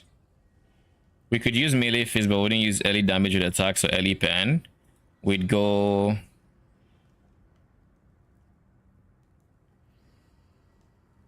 chance to poison support and chance poison would be Giga and void manipulation. 15 wither stacks. We don't need more withering touch. It's not needed.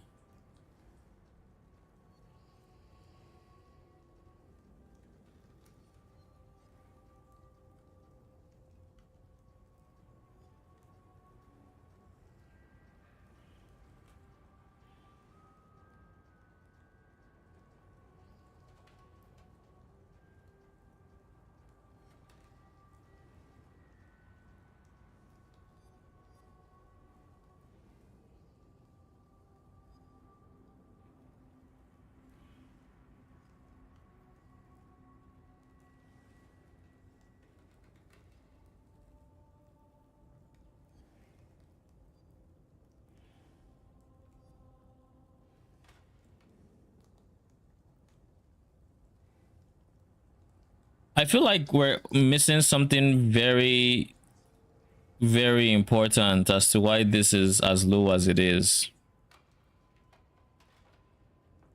So let's just see.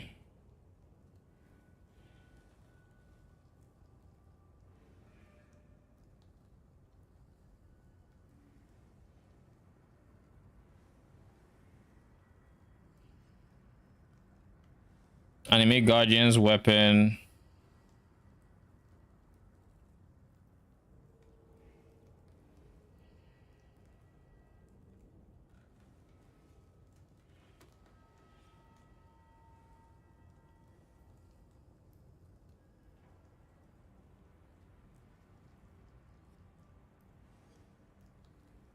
So let's do this.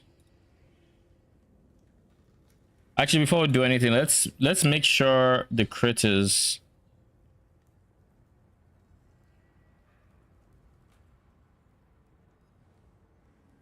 that is hard over capped on crits. All right, so instead we'll go attack speed with instead of crits.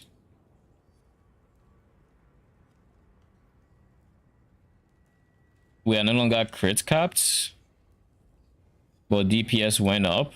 This also proves we do get to use the exact weapon. Now we have despair, triple offering. I feel like we're missing something.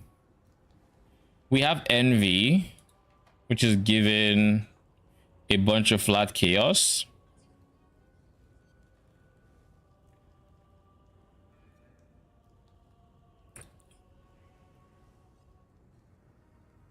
Multi-strike.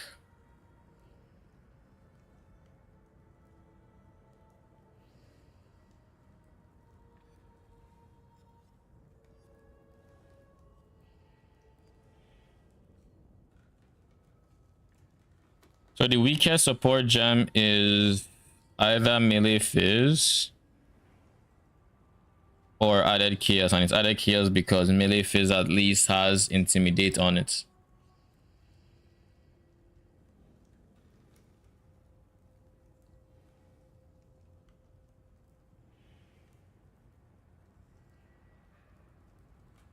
So then for our ghastly hydro, this would go into chaos instead.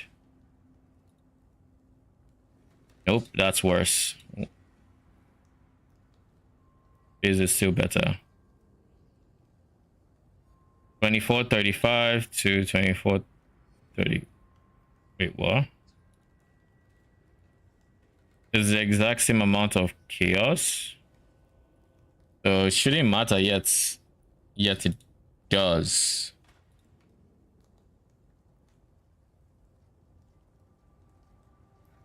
I guess we probably have sources of gain in the form of withering touch. I suspect withering touch might be better than this because of the fizz damage as extra chaos.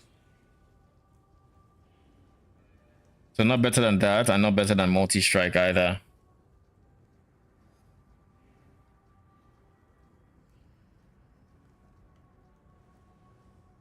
Yeah, okay. Is it really 2 mil DPS? Is it really that bad? I'm not forgetting anything obvious, right? There's no... I have nothing that is converting to elemental.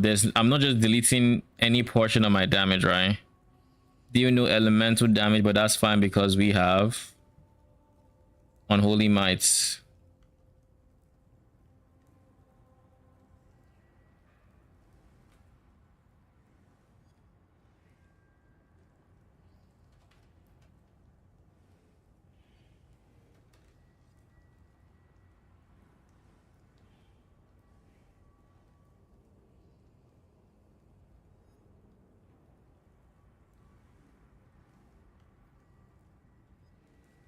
Yeah, Kulamak is just... Kulamak doesn't even compete is what this means.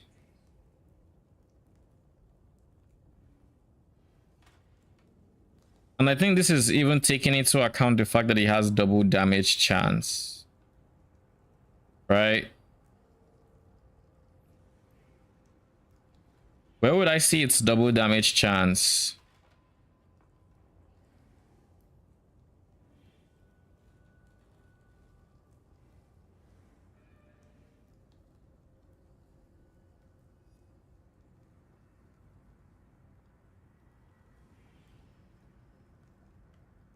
Where can I see double damage chance? I don't see it.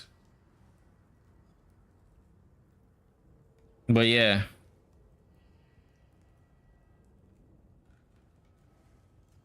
It doesn't look like this can compete.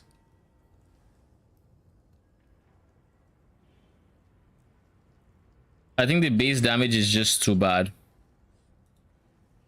It would be decent to explode, but that's about it.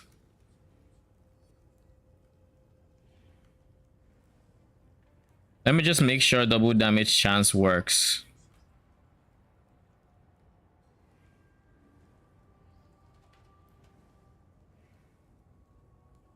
Yeah, it does. So even with the chance to deal double damage, it's just not great. And this is I would say this is a good rolled King of Kulamak with 80% increase effect, magnitude effect, and some decent rolls in there.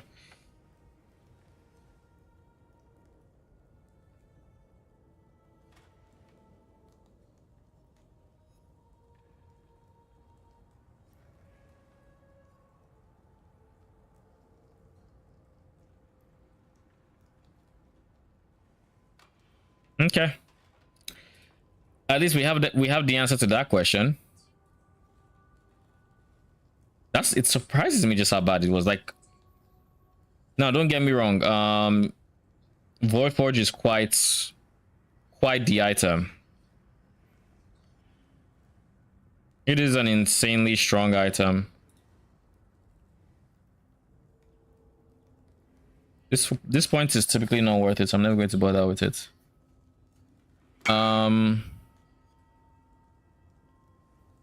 Could you check POB? Is it for cannot figure out my DPS? Do you have your AG set up in your POB? If you do, then I can it's very easy to get your DPS to actually show. But if your AG is not set up, then it complicates things a bit. Well, it doesn't complicate things. You just can't, like, you can put the items your AG is wearing, and with the uniques, it's very straightforward. But if you have res in there, then you can't really accurately simulate it. But I assume you're using Void Forge, so not assume, I saw your Void Forge, so can just give it like an average Void Forge roll. All uniques, yeah, okay.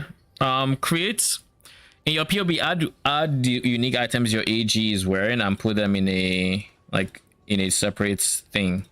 So create a new one and then call it AG, put the items he's wearing, and I can, once you have that going, go back to your default, which is what you are wearing. Scroll down to Anime Guardian Weapon, the one that has 20/0, because as you can see, this is 18/0, 20/0. Looking for the Anime Guardian's Weapon, the green gem in this link. 20/0 is what you want. You want to put increase, including full DPS, choose 14. Then you want to come here to the main skill section and scroll down to Anime Guardian's Weapon, the same 20/0, not 18/0. You want to go that, and you want to switch this item set to your AG's item set. And that's all you need to do to get it to show. Now, whenever you switch this to make any changes, it's going to reset, and you have to do all of that again. But that's how you configure change of command to actually show DPS on POB at least.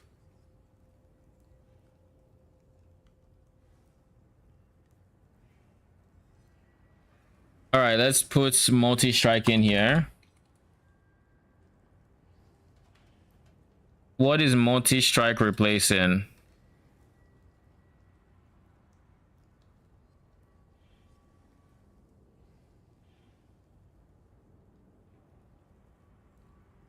Ellie Pen is the weakest link. I really don't want it to be Ellie Pen, because with Ellie Pen, if they happen to have capped res of 75, 75, 75, Would multi-strike steal our DPS it? Holy. Oh, it does. Okay. I mean, I can't argue with that at that point. It's just a better support gem than Elipan.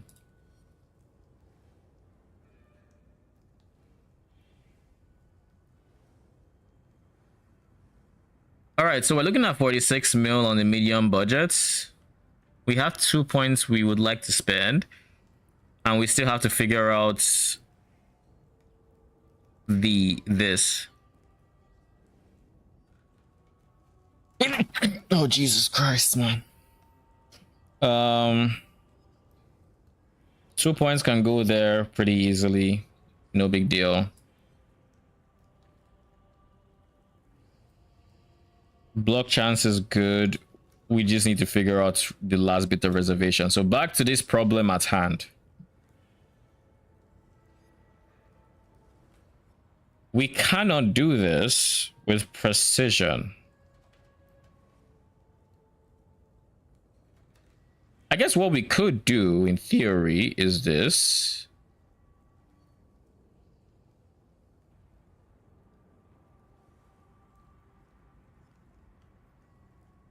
That gives us a bit more flats to work with.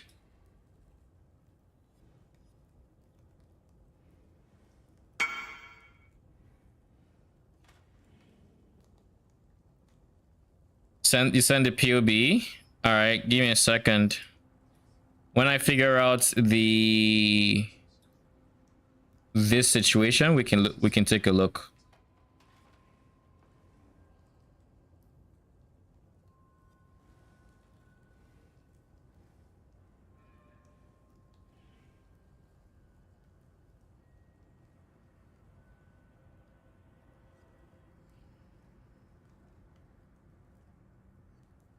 Okay,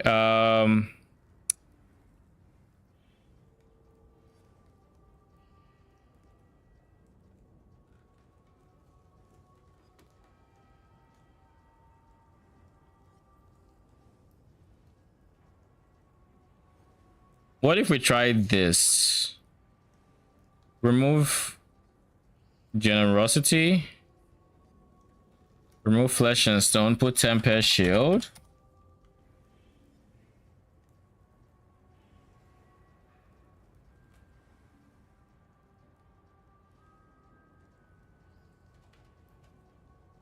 The helmet is better than Enlighten 3. Yeah, the helmet is better than Enlighten 3. By ever so slightly.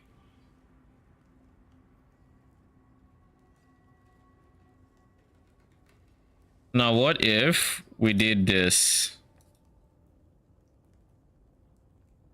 Determination Enlighten 3.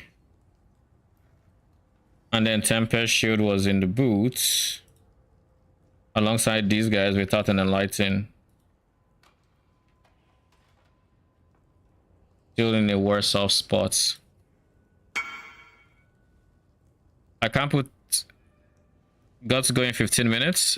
Alright, let's briefly run through this. Still haven't figured out what I need to do there, but let's just look.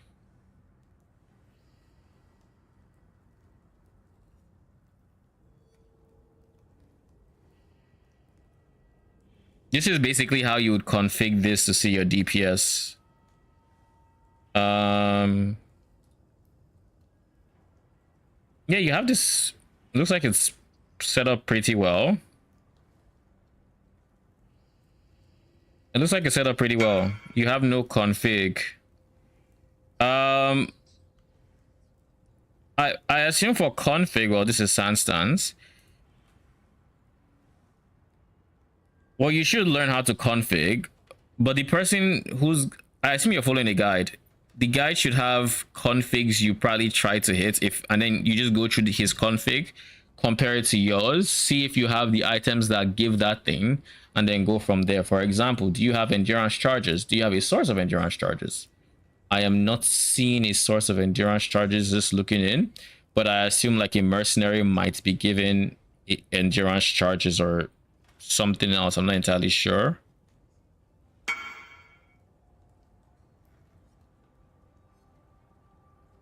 I mean, in that case, then you would go, yes, I have endurance charges. Then you just keep going down the list. Do you have frenzy charges? Do your minions also get endurance charges? If so, then you pick that. Do you have a source of frenzy or power charge generation for them? I assume you do not, unless you have like a mark, which I assume you also do not. So again, you leave those empty. Do you have onslaught? Probably not. Arcane Search, probably not. Minions have onslaught? Probably not. Unholy Might, no. Chaotic Might, no. Are you fortified? Is anybody using Kingmaker? Probably not. So that stays off. Number of summoned minions, you have 15 minions. Number of nearby corpses, I don't think you would necessarily have a nearby corpse unless... How do you config the helmets? I mean, the helmet is already configured, unless you mean like your AG's weapon, your AG's helmets. AG's helmet is already there as well. Like Mask of the Stage Gym, you don't need to manually config, unless you mean your mercenary's helmet. The Whispers. Oh, the Whispers are already configured. Like, it's already there.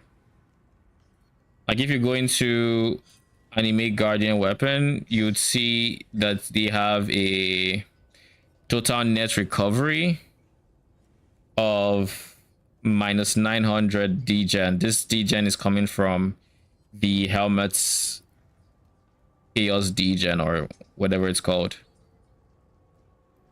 Ancient Skull, 10% for critting. Like that is already being configured. You can see it there. Offensively, it's also not being ignored, and you know it's not being ignored because if you were to pick this up, your DPS goes up because it's taking into account the fact that you have power charges. Missing 180 mil damage. So I mean, it's not from there. I can tell you that much with confidence. If you're missing damage, I do not know where you're missing damage from.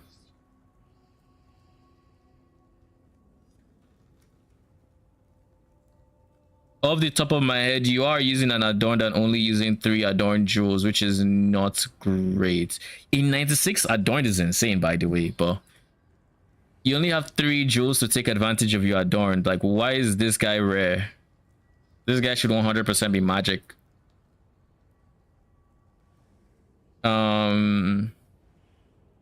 Where are you missing damage from? Config is missing stuff. Guide says you need leech.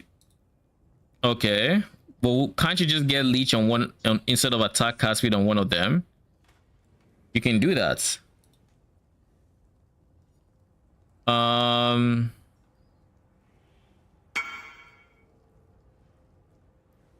So you are missing a lot of config, by the way. But what I would say is look at the configs of the guide, where you're seeing like his DPS, and copy paste the ones that are relevant.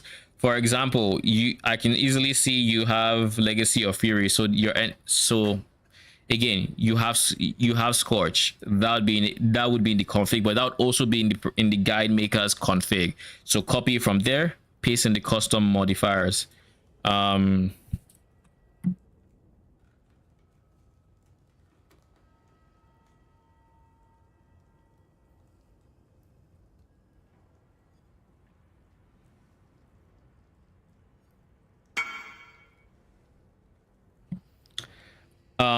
So where were we? So you config that. If your mercenary has Crown of the Tyrants, you can also config that, or that person would have it in their config as well, with the minus res.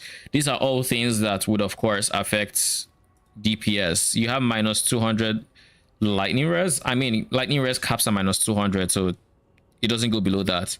But you can always do this minus 200. That gives you some DPS, but just keep in mind this is only for when the sword picks lightning damage, and as such this will not be accurate as a result. Just keep that in mind, because your sword has a 1 in 3 chance of picking lightning, whenever it doesn't pick lightning, you are going to feel the difference. It is because of my gloves. Your gloves don't do anything for that. Your gloves are triple 4 blue. So what that means is you are going to convert its base damage to lightning damage. But that is not what Void Forge does. Void Forge gives you a gain as modifier. So the gain as means whatever your base fizz was, let's say you had 400 fizz, you're going to gain 8 times that as a random element. That cannot be converted. That will be the element. So when it picks fire, it's still going to be majorly fire damage. The gain as, the number you're gaining as is or the number you're converting is nothing in comparison to the number you're gaining as. Just straight up. It's a bit more damage because you always consistently have some lightning damage because you have 4 blue. So all the physical damage that should have been going in is going as lightning. However, you do still have the gain as fire and gain as cold, and whenever it picks any of those two, you will have, for that hit, you have significantly less damage than when it picks lightning, and there's nothing you can do about it. So you end up having this, you end up having like a 33% chance that you have an insane damage hit, and then a 66% chance you hit like I won't say a wet noodle, because eventually your damage is going to be good regardless, right? But just to keep that in mind. Like you can go on an unlucky streak and do nothing but weaker hits. You can go on a very lucky streak and do nothing but big hits. Your bossing is going to feel very inconsistent because of that. I personally don't plan on going Doriani Merc. Why? Because of what I just said. I do not really enjoy high variance in my damage. But that's a meat specific thing. Now, if you could give your swords the Admiral, so they consider all 3 elements as just being dirt low with Doriani, then cool. But you can't, and only your AG will benefit from that, so that doesn't work. But yeah, this is how you set up your minus 200 lightning res Doriani, by the way. So copy paste the custom mods. The easy ones I can get from mine are, and this is just an example. I know we are both using Legacy of Fury. I have Legacy of Fury here. Nearby enemies are Scorch, and then increase effect to Scorch. I copy that and I paste it in here. Damage is going to go up because now the Scorch is being taken into effect. And looking at this, that is like the only thing here that would necessitate a custom config. Your mercenary, on the other hand, probably has a lot of items that should be configured. So with all the right configs, you have 140 mil damage. There you go. Configuring is not nearly as hard as it's not as hard as it seems daunting at first. It's very daunting. It looks very daunting, but when you actually just go through all the check boxes and just say, okay, I don't have this, I don't have this, I have this, I don't have this, and you just go through the list, it's dealing with custom modifiers that becomes a bit more tricky. And that is where like you would have to be like more conversant with POB to actually be able to make use of it. Like for example, when I was dealing with mercenary and having determination and whatnot, being able to like write this config that made it so it wouldn't affect my reservation, I could actually still plan around my regular reservation. Despite these are the things like you will learn over time as you just mess around with custom modifiers more. But as a baseline, if you're following a build, odds, and it's a minion build and it has like DPS there, odds are it has configs there that matter for the build, and all you have to do is go through it. If they're like me, they have comments to explain what the things are. Like for this is elemental army exposure, so if you have an elemental army on your AG, you can copy this line and put it in your POB. If your AG has an explode chest that has additional curse and you're using that, you can put it there and then put a level 1 gem to signify that curse, whatever it may be, and the list goes on. But for now, what were we doing? We were figuring out how to fit all the auras without breaking our without completely breaking my reservation or leveling this down? I guess the answer is kind of simple, even though I don't want to do it. But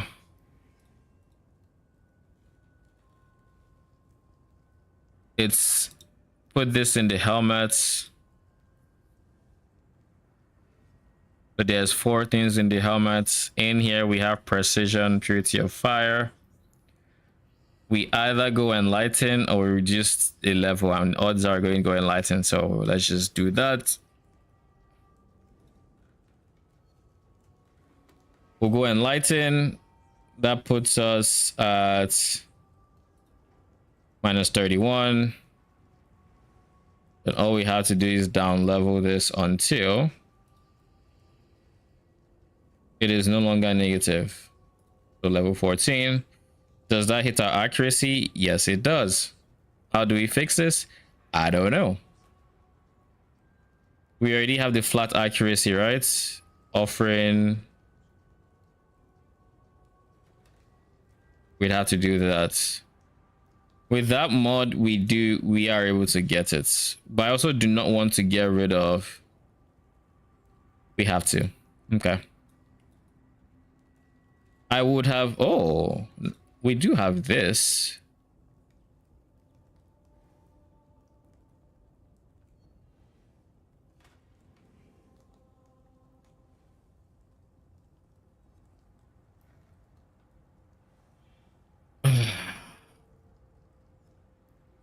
I don't want to do this. Yeah, we'll have to figure out the spare point from somewhere else. It's probably here, realistically.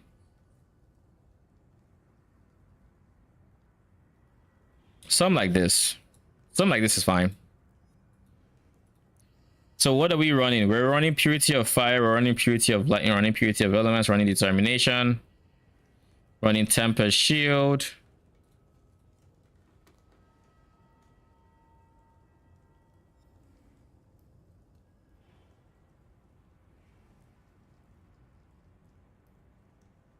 So that's all 4 elements in the helmets. We have a 44 mil DPS. We have pretty good max hits. We have our molten shell and regular molten shell. Whenever the val is up, well, max hits, I mean, they can't be on at the same time. But yeah. We have some leeway when it comes to either or. I would like to get more life on the tree. So I think for that, I will be dropping that for that guy.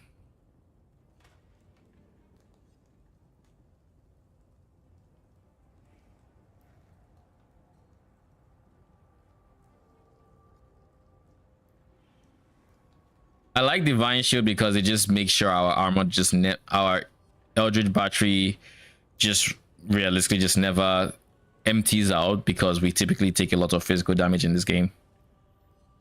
And being able to mitigate a lot of that, or some of that, means we can get some ES back other than when we block, which makes us very tanky with Mind Over Matter, of course.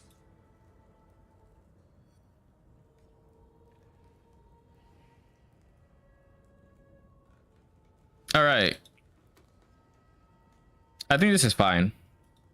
I think this is very fine. Whenever Bone Offering is down, we lose a lot of block chance, but when it's up, we have a good amount of block chance.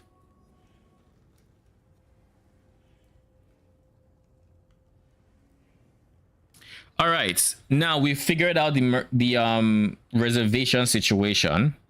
Now we need to figure out what mercenary we're going to use and why it doesn't have a Kingmaker. Such. We do still need to figure out Calling Strike, which means our mercenary is going to have... Our mercenary needs to have Calling Strike gloves in that case, if we do not have a Kingmaker. Or we just need to have a source of Calling Strike. If it's not gloves, it's going to be amulet, but I would I think I want my mercenary to have something calling strike related in any case. Now, none of the damage auras really help my damage by a lot, right? None of them do.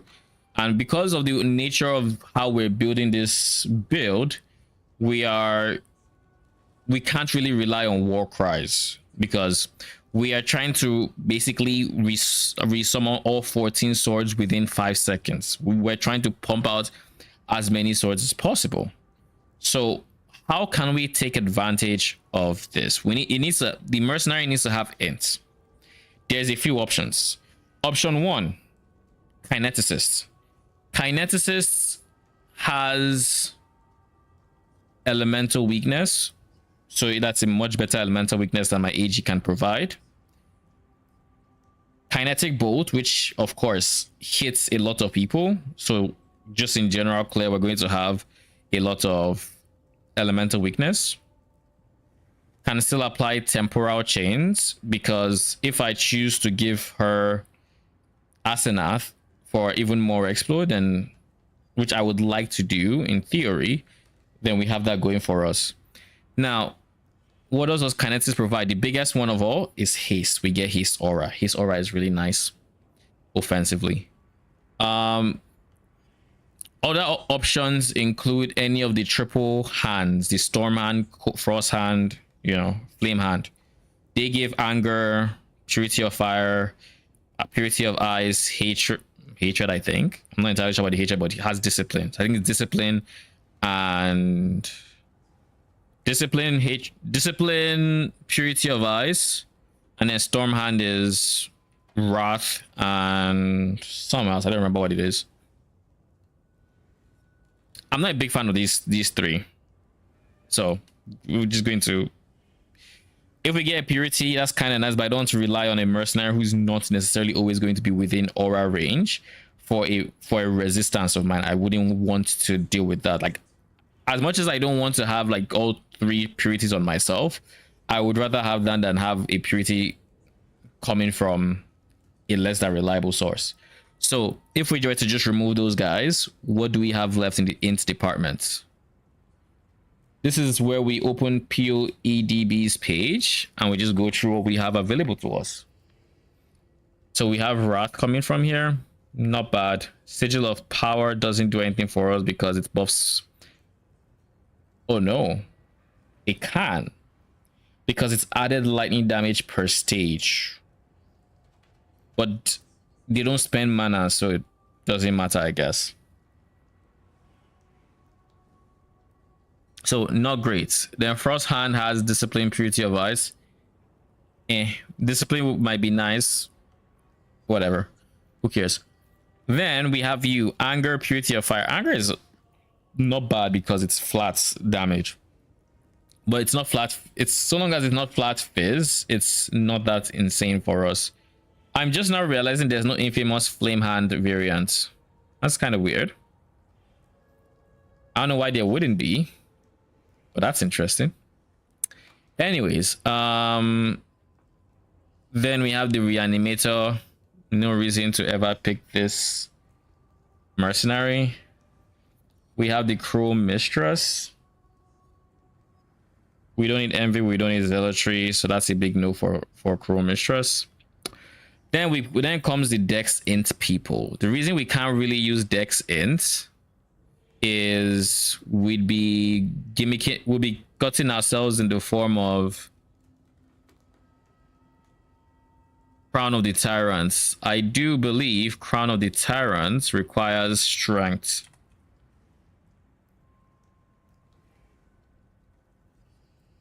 Yeah, strength int. So they wouldn't be able to use that, which is a big negative already. Then we have skitterbots with shock, which is not bad. We don't need zealotry. Smoke mines give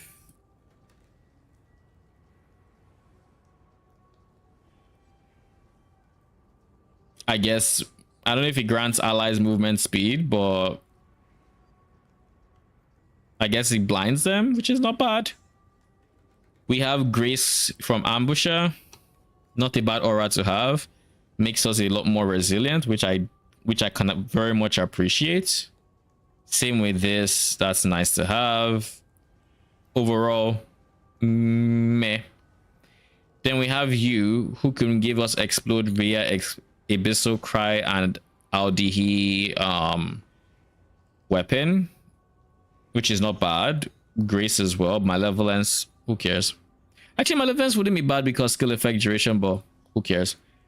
Then Eruptor.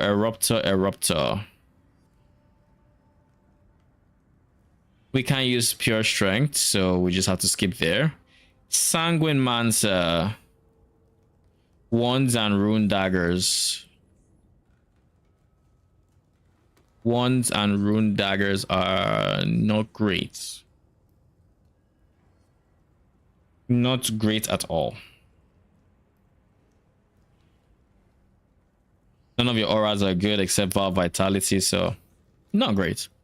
Then we have Kineticists, the arguably the best of the bunch so far, where we can get haste to a lesser degree, inspiring cry, but like this is barely going to do fuck all for us because it's a war cry, and it's not even going to last the entire duration because we're constantly replacing swords, so this is not great.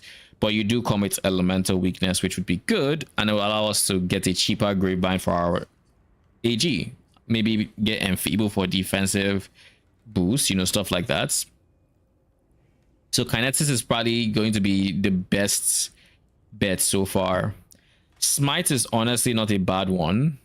This is another option we have. War Priest Smite, coming with Purity of Lightning, I guess.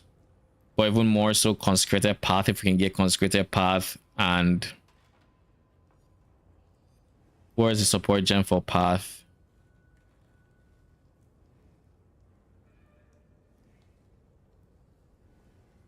And Gilded Consecration, which is 40% increased damage to you and allies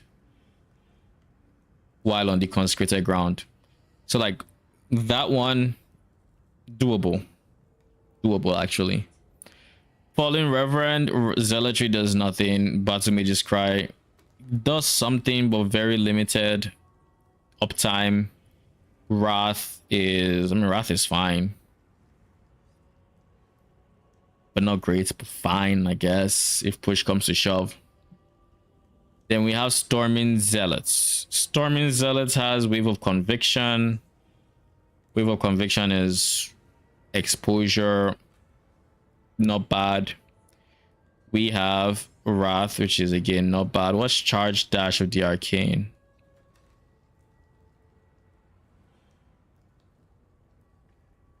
I don't know what the fuck that is.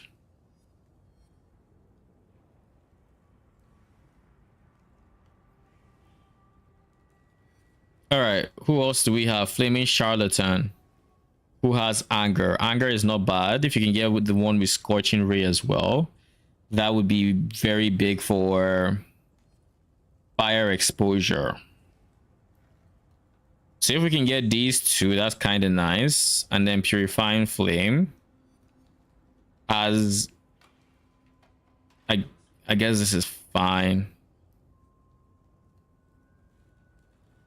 It doesn't have any decent support gems, but it does have Holy Mortar, and Holy Mortar can be quite decent, to be honest. Because doesn't Holy Mortar go into consecrated ground? There's something it does that creates consecrated ground, unless it's not a Flaming Charlatan, but I do think it is.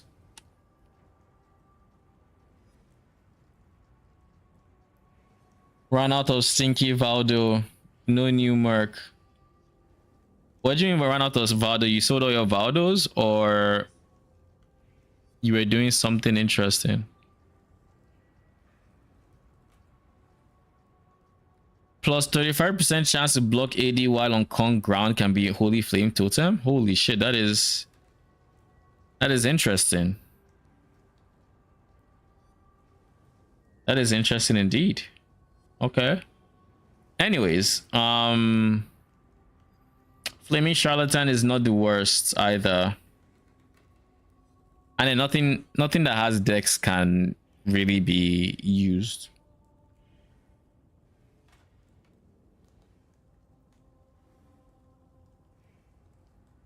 Did garbage Valdo maps trying to get a good 84 merc, no luck. Why not just fish for 84 mercs in T17s? Like that's cheaper. Deacon, can you take a look at the craft I've sent on Discord? I just want to do the boot swap and I was looking for confirmation from you. All right, I'll take a look. Finally hit my boots tonight. Was wondering if at the point I should just craft max life and exalted or if there's anything better to do. All right, so we have movement speed, we have int, we have fire res, we have +2. These are really good at this point. Yeah, honestly, unless you want a more expensive craft, at this point you just craft T1, you craft your highest life, and then if you want you can exalt it. That's realistically all you have here. You already have a good pair of boots. Like these are really nice.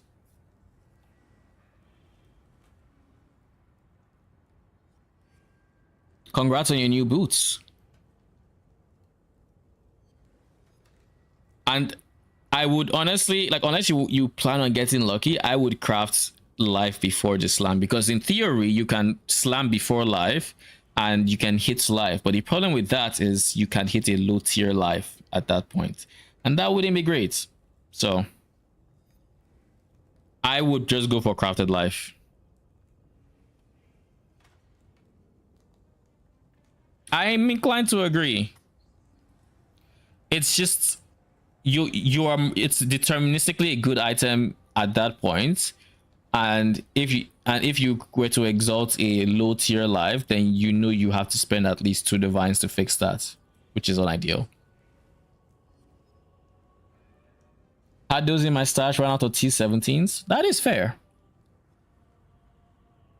I haven't bothered trying to get 84 mercs personally. 84 mercs are a luxury, I feel like, in the form of they aren't the most necessary unless you're going for like envy. Envy is very big to get it an 84, but other than envy, the others are, yeah, okay, no, not bad.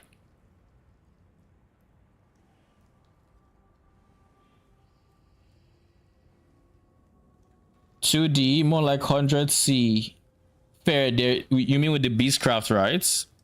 There is the beastcraft for suffixes can't be changed, so you could use, so that would be saving you a div and a half. Thanks for pointing that out.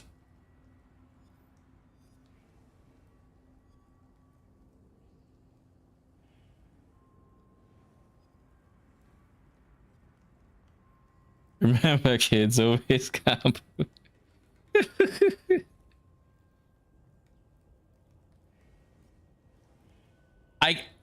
I'm coming out of this thinking to myself, I still don't really have a best in slot mercenary.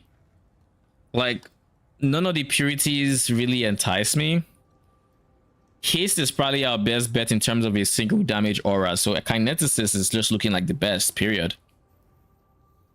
Like, I think we just go for a kineticist, personally.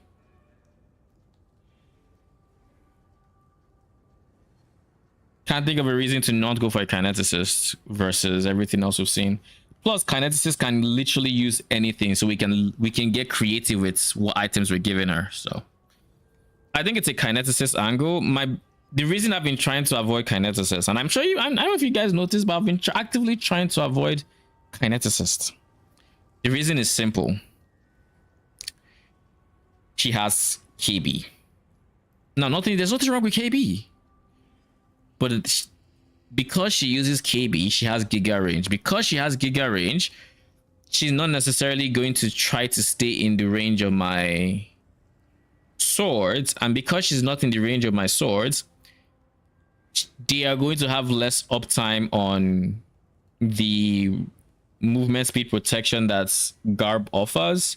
She's not running into enemies, so the anti-crit is a lot less reliable at that point. Like, there's just so many things that I would rather if she were charging into enemies like all the strength mercenaries. But the strength mercenaries can't use freaking garb. So like, I am so annoyed at that. I don't know if you guys know that. It pisses me off. But it is what it is. What's that? There we go again with the garb rant. Yeah, like it doesn't make sense. Like it doesn't. It's one of those things where I'm sure if like it was pointed out to them, they would fix it. Like it feels like an oversight. It is an oversight. It's a very gray area where it's like this one item. It's a unique modifier. It doesn't matter. The requirement to use it on a merc is that it requires an attribute. They have the attribute requirements. It requires dex. That's what it requires. It requires int and strength. Right, come on, man. You're literally a coder. You know how these. Exactly. This thing might literally in the back end literally. I know how this. I know how this works, right?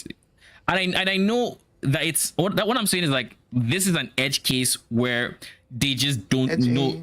They don't know it's working this way because it's like you write code that's meant to multiply two numbers and you forget that 0 can be multiplied with something that's not 0 and then you end up with something that breaks entirely. It's like that. It's a case they didn't think about, but like if it was pointed out, they would actually make it work rather than keeping it not working. Is what I'm saying. I'm not saying I don't understand why it is working the way it is. I just think that it's something they would fix if they knew. I.e., it's not intended. Where you're coming from. I am glad you need a dex person to work.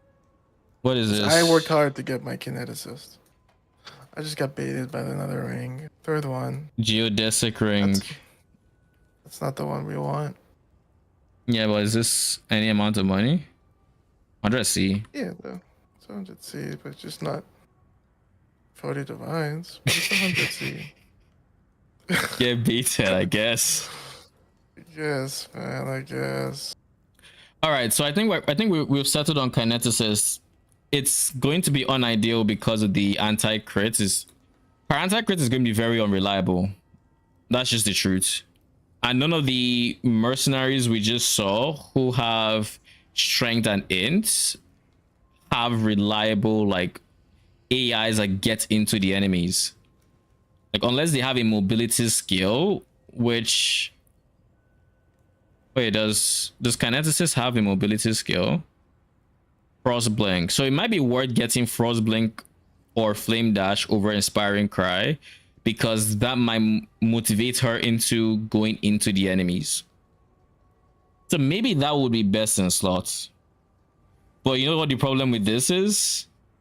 The moment I touch a reflect map, is GG. I'd actually have to give her replica Alberons in that case, just so she can run reflect.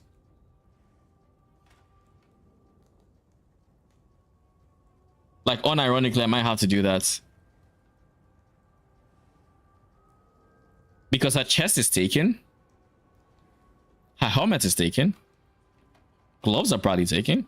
Plus side, her gloves. Her gloves are probably going to be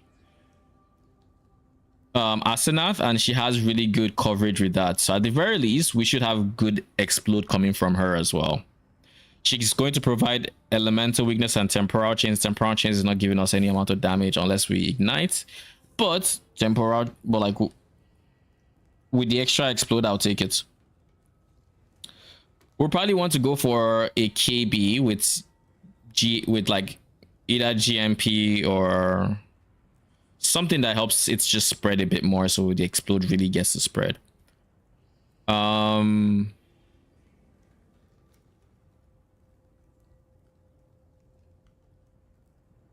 We also can't comfortably use Combs binding unless she really goes in. So like we need her to go into the enemies.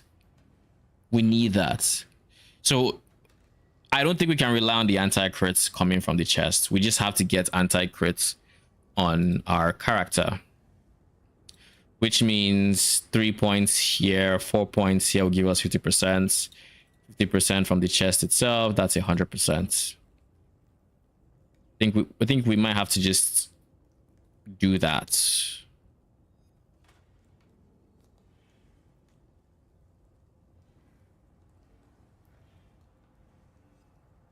It also means my minions will not have endurance charges, which is not great. All right. So what is Kineticist bringing to the table? She is bringing haste. Haste. 100% reduced reservation.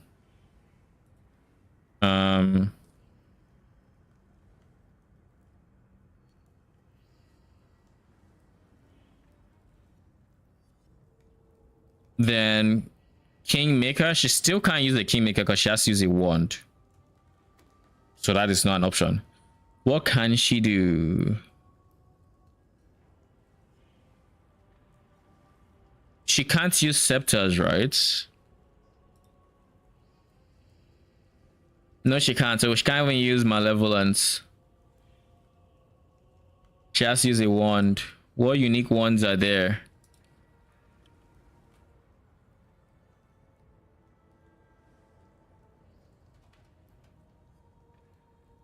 Do I have to give her a DPS wand?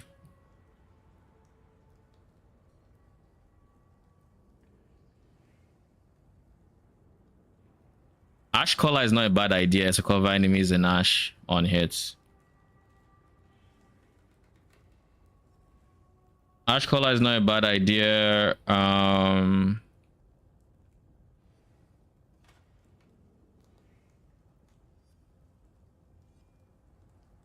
I guess Replica Twizel, so she fires extra proj and spreads, can be something we take advantage of. Hey, you want some replica Twizels? No. There is a waiting for these. That shit is at the top of GG off. What'd you say? Is at the top of what? Replica Twizels at the top of the waiting list and GGG's off. Lol. Like, unironically, it is. What do you mean at the top of the waiting list? Like it drops frequently? In terms of frequently, you mean literally every heist? Yes. Lol. Yes. Sure, if you have I'll one, I'll take one off your hands. Sure, man. I'll let you know when I get my next one. So next heist. Yeah, I'm running towards the thing now.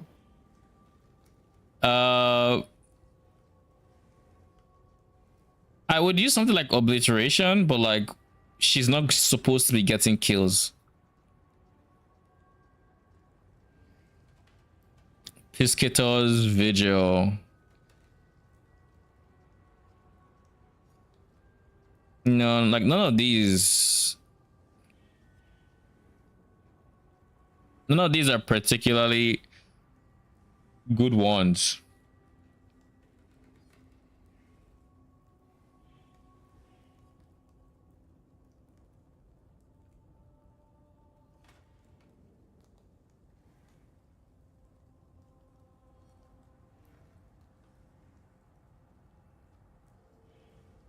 I guess if she has a sacred wisp support for something, we could give her a Grace of the Goddess.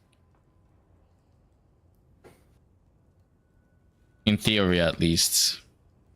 Because I know her KB of clustering can come with sacred wisp.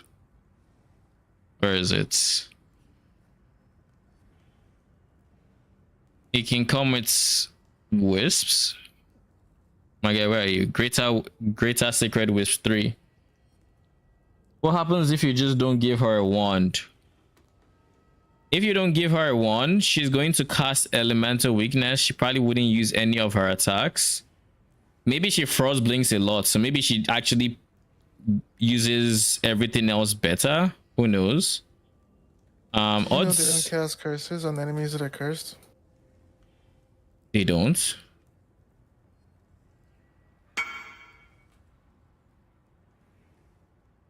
Can you kill this merc for me? Sure, I can help crack this. I heard that today and I was in shock, but it makes a lot of... What's your map? I mean, if that's the case, then we can't really rely on her elemental weakness, right? So now I can't compare you to me because I'm cursing with...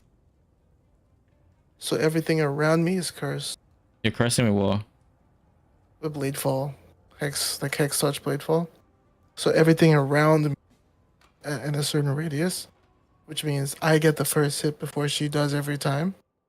But, you know, it depends on your setup and the range on your setup. You know? I mean, for me, as far as I know, apparently she doesn't do that. Here's the thing. I was planning on giving her Asenath, which meant she would be cursing with temporal chains already. But aren't the corpses cursed regardless though? So you still get the pops? Because I noticed with Asenath, I still noticed the curse, the corpse explodes because of the pops corpses. Yeah. I mean, I assume so. Like, it's, no, like I'm telling you that works. It doesn't break. Like, it has no reason to break. It doesn't break it. Is the point? Yeah, yeah. Sure. Go. Well, ha! You better run.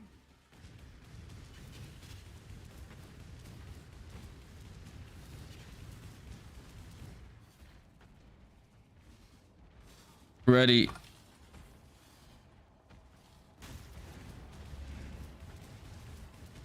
Prove yourself, scum.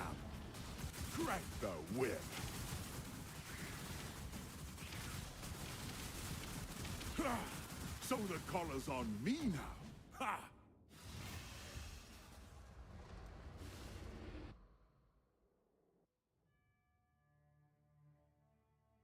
So if she's not going to use her elemental weakness, then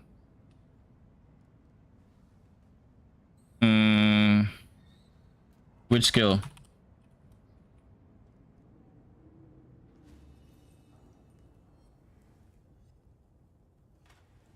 So in a single target environment, what is it going to look like? Molten Strike. Oh, that's cool. For the Merc? Yeah, I'm trying to think of like the order of these sequence of like events. I'm likely going to Penance Mark very early, which what turns off her cursing. She just has to have plus curse for you, right? She needs to have plus curse, but is she going to actually use it? She will curse. She will curse. Even if I curse? I mean, I can test it for you if you want. I think my character's perfect test. Sure. Give me a sec to finish this BP. I'll do like an Eldritch boss. Do you have an SNS for me to test it with? Actually, what should we use? Like, what should we use to test it? What should we use to test it? We just want to know if... I think I have an Asenath. Right? Yeah, if they curse when you curse, like if they still try to curse, essentially. Do I have an Asenath? I think I should. I don't know where my Asenath is. It's probably just, yeah. Yeah, it is. All right, let's see this. I'll be right there. I'm running out. Let's change characters. On someone AG.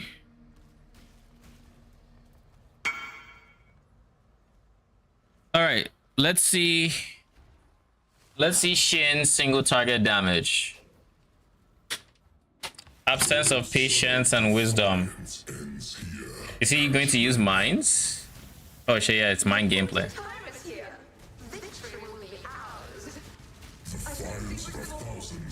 Okay, so this is a death for me, eh? You do not have the strength. That may be, but I am not alone. How pathetic. For the greater good.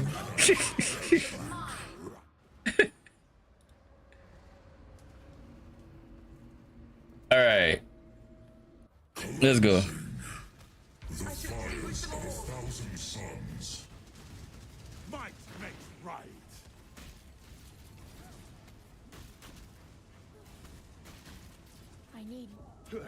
Wouldn't have lasted a day in my pits.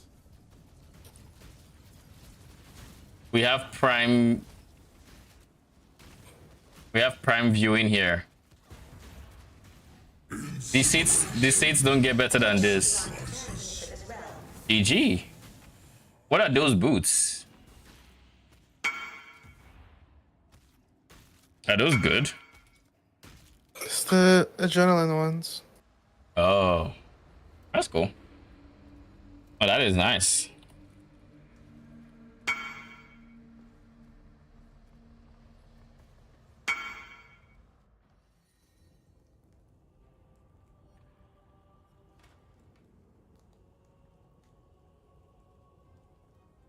Is Molten Strike your best single target? All right, where were we? You can come and take the chest if you want. The gloves rather.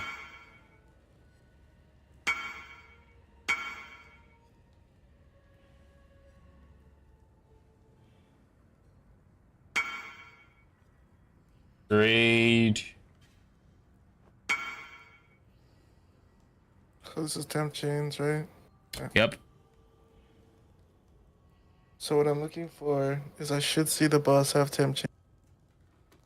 The boss should have temp I chains. do have additional curse on my And if it's kineticist, then it should also have elemental weakness. kineticist.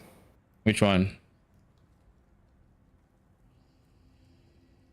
It's a despair and temp chains. Oh, and she has plus curse? Yeah, she has plus curse. Yeah, so basically the boss should have temp chains and despair. I'll share it.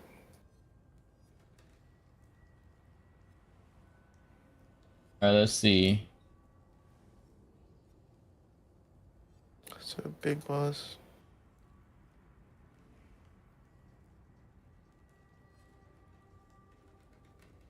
Ignore his aspect ratio. He's one of them widescreen gamers who we look down on.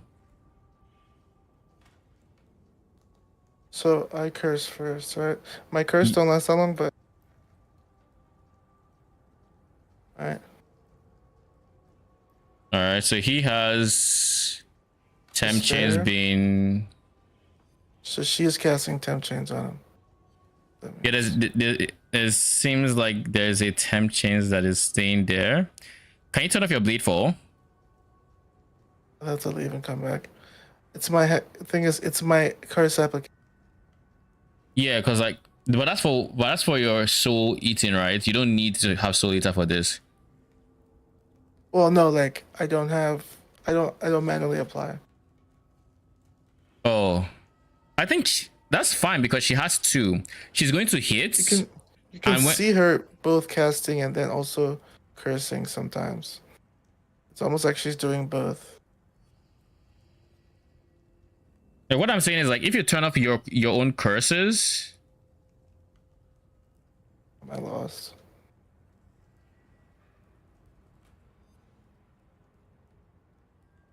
Is it the other way? just get on land first.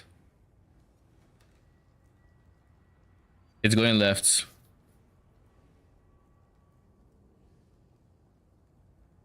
Find land. Is it going up?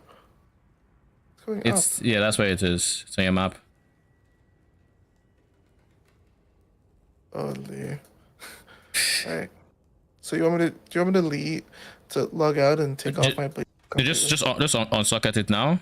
That should be enough. And then put it back. I mean, you can put it back. She's supposed to use. She's going to apply temp chains with her hits. But then if she has plus curses, then that should allow you to see both curses at the same time. Yeah. I'm not seeing both curses. It looks like she's overwriting her own curse. With, unless, are you applying it in some other way? Temp chains. Doing gentle touch. Do you? Do you apply curses on her from something else?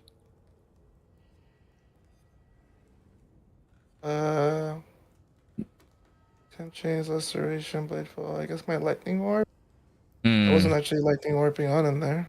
Yeah. That is weird though. Like You're right, it's it's only one. it's being eaten. It's down. Down. Yeah, yeah. So why is it being?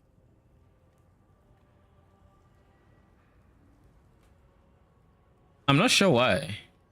Is it seeing it as your curse, so the less duration, or what? Like There's no way, right? that wouldn't make sense. Like she hit it. Did you see? Did you see right Yeah. there? He had two curses. She hit him with the soul rend, right? And that was enough to curse. That's two curses. That's two. Okay, so I did less duration stuff on him earlier. Okay, so So yeah, she does use two. she uses it too. All right. You know. Yeah. Okay. So we can't rely on her actually casting the elemental weakness. Is what that means. Thank you. Flamethrower. No worries. So we can say elemental weakness. Merc.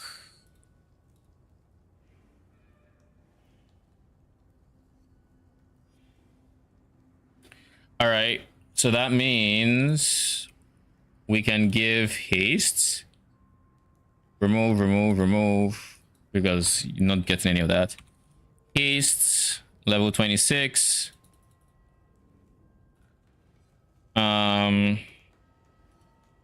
Elemental weakness.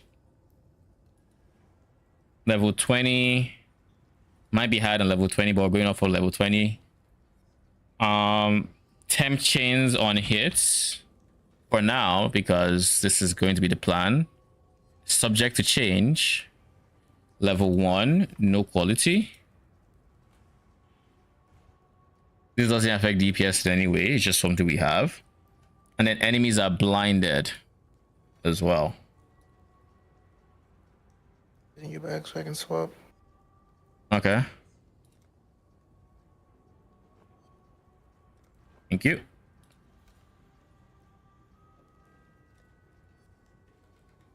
She can't use she can't use a staff, right? She's a wonder. True. Wonder and shields. Yeah. She's a wonder. I mean, you could just get a glove with a curse and plus it. For I mean, the reason for Astronaut is not for temporal chains. We don't care about temporal chains, it's for the explode. Now, there's a universe where we don't need the explode, but this is not something I can tell before trying it out. I kind of have to try it out to tell if we're fine without, because like our Aegis explode feels nice, but having a really like high clear kinetic, high like a kinetic that hits a lot of enemies, and then has the astronaut explode on top of that might feel really nice to have. So it's something I kind of want to test on top of it. So haste, early weakness, temporal chains. What else would we get from a kineticist? I think that's about it. We don't use projectiles, so flame wall does nothing. We're not going to be using an inspiring cry either. We're going to be using these, so none of these apply some debuff or anything like that. All right. So let's go into the merc section. We are not using this, but we want a source of calling strike. So if we don't need temporal chains, then we're going to get calling strike gloves. Calling strike gloves, of course, being really nice to have. But if we also we're going to be changing the anoint. We don't need Warcry CDR. I honestly don't think we might even go for Shaper's Seed at this point. Odds are we end up going for this guy, Eternal Struggle, with 15% calling strike. That is what we're likely to do now, because she's not giving any auras that are like insane. Haste would feel really nice to have, because movement speed is always nice to have. Cast speed is always nice to have. All of that is nice, and if I give her more effect, then that's going to feel really good. But yeah, it's fine. I don't think it's worth a strangle gasp in this case. We could do curse effect as well for early weakness, because early weakness is like the best curse we can have on this setup. Like, it's the most consistent DPS curse. What is there any big curse effects node on the tree that I should be thinking about for strangle gas, just in case?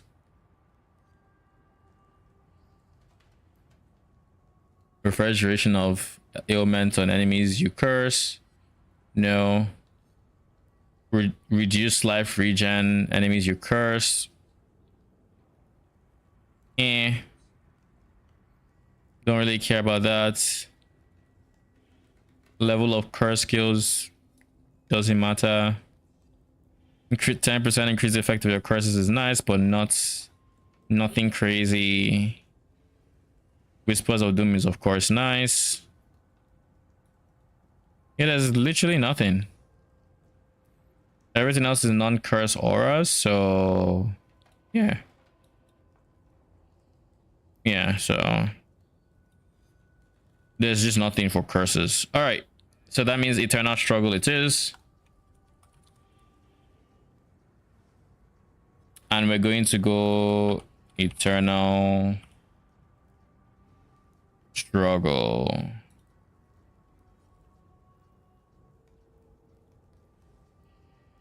All right, now we're going to go into to remember how to config this. I need Frisia strength stack. I spelled this wrong. Anyways, Fizz, how did I config the reverse call? I used the line 30%. So we'll copy that. And instead of doing 30%, we'll do 15%.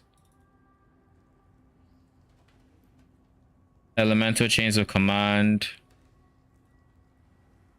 Config.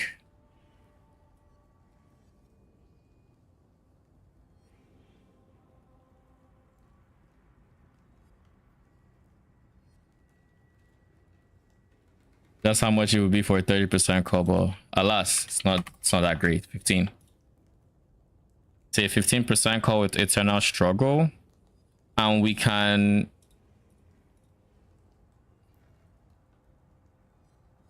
and something like this can come with aura effects as an implicit. That would be best in slots. But for now, we just care about the calling strike. What is Malignant Madness? Reduces damage and action speed by 10% for 8 seconds. Eesh. All right, we don't care about Warcry CDR anymore. It's not the other guy, so no regen. Our regen is abysmal on this build, so there is that, which is not the greatest.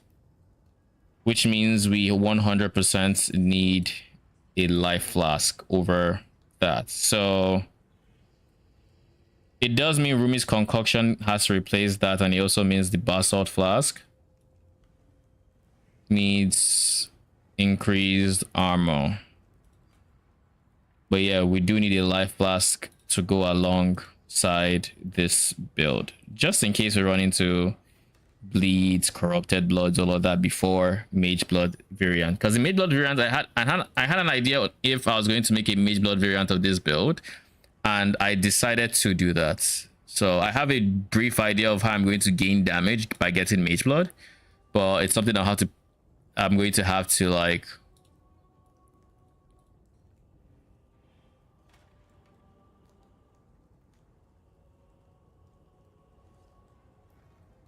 it's something I'll have to play around with pretty much. And then of course we have instant leech and we have regular leech, which is where our actual regen comes from, other than life flask. I think this is fine.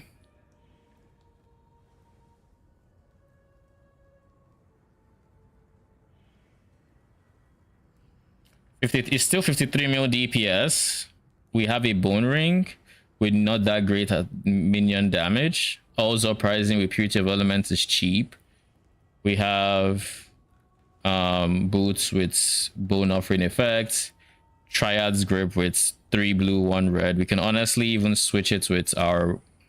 No, our boots have green.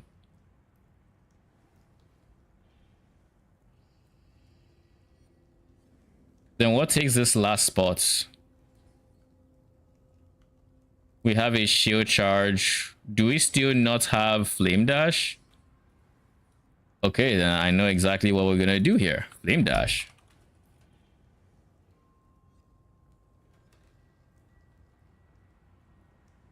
All right. So that is going to be... With this, we're at 53 mil. Let's go adjust our Merc gear because things have to change. It is not Kingmaker. It is Twizel, I think. Actually, we can't use Twizel. No, this is attacks. Yeah, attacks fine. That's fine. Replica Twizel is actually fine. Okay. Shield wise. Oh, you got it. I've got 6. You want them? Sure. I'll take your best one. Not like it matters Doesn't have much. a range. This I don't think so. Okay, yeah, the crit. Yeah. I just think attack speed. If attack speed has a roll range. Yeah. In terms of shields, we can go. What is the best shield here? It's probably going to be Victario Angle. Victario's Charity has AoE of aura skills, which is not bad, but Replica Victario's should have effect of non-curse auras, which is what we want. Not to mention it also has endurance charge on hits. So there is a chance, not high, but there is a chance we get endurance charges. But with the regular Victario's Charity, we're going to be getting the occasional frenzy charge, which is honestly really good DPS.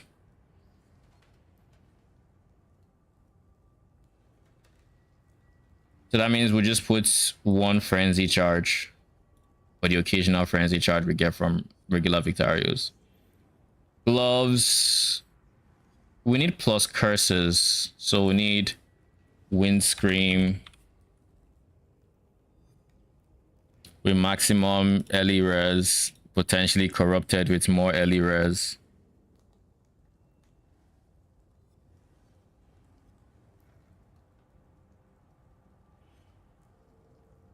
Was it? Okay, early res is a belt corruption. And then gloves would be Asenat's Gentle Touch.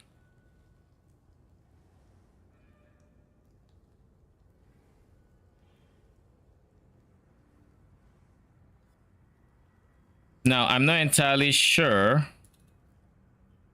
Where is Eternal Struggle? Did I not add it?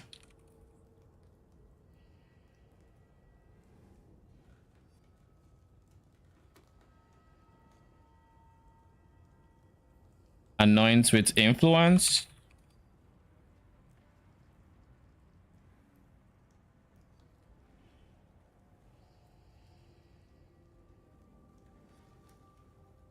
Can I not choose the implicit it has?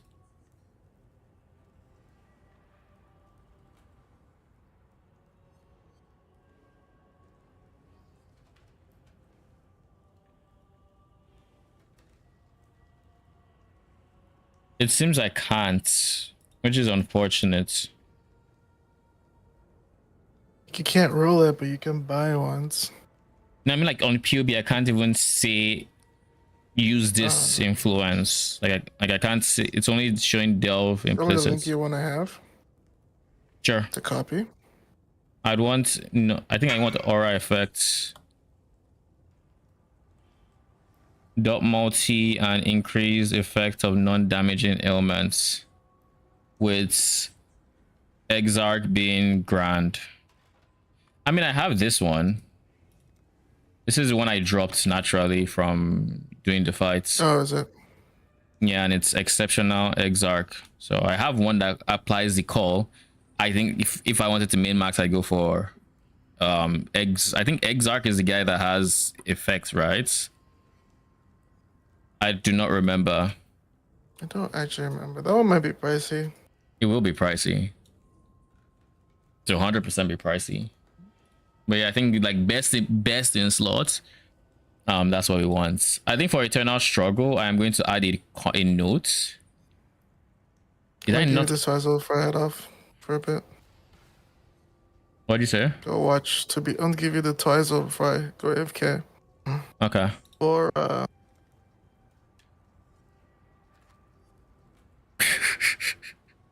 PTSD. To Lena. All right. Thank you.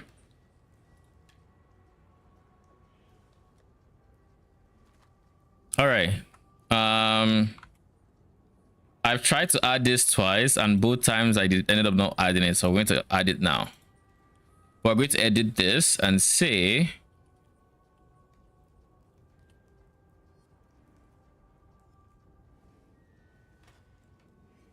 you want Exarch dominant for call. Okay, this is not the best way to show it.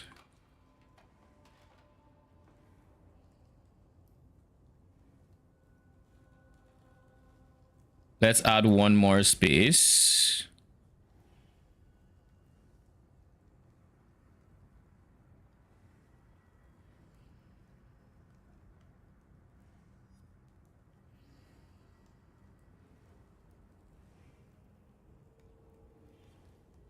Okay, now we can remove these.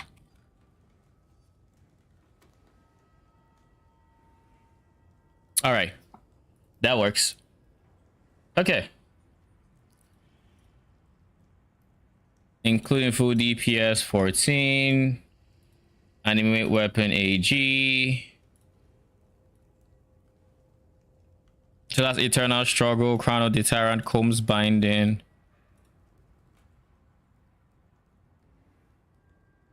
I don't like my Fizz Max it, if I'm being very honest. What can I do to improve my Fizz Max it?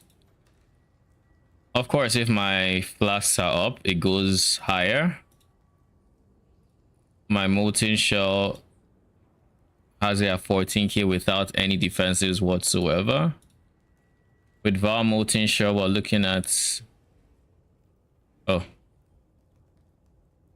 With Val Molten Shell, looking at 19k-ish. Okay.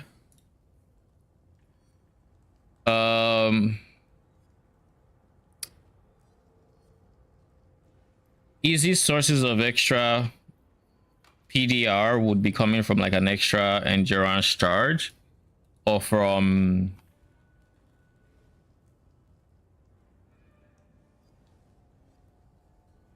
let me see, sign of the sanitized is scepter, right? The scepter, so we can't use it. All right, I think that about settles it. The one worry I have for this is that we're just not going to have resistances for my mercenary. That would not be great. Anoint, influence. But here's the kicker. I think it's fine, because I think it's fine because we are given res here, so they're going to have 30% early res, but we're also giving a lot of res from Purity of Elements. So this is another 36 res. It looks like 36 auras.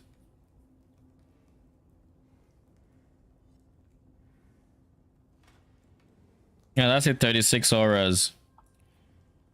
So 66 all early res whenever they're in my AoE range, which is really nice.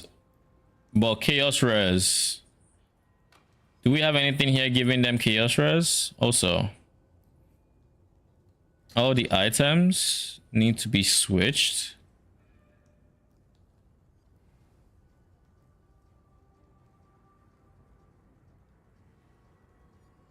to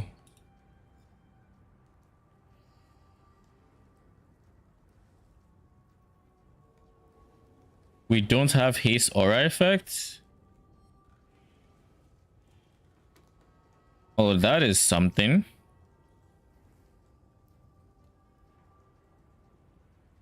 How is haste aura effect not a thing?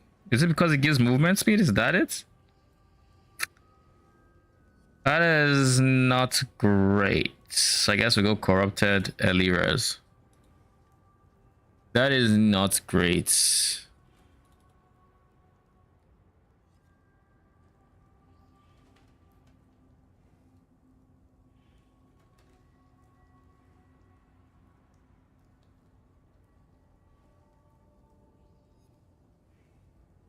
That is not great at all. All right.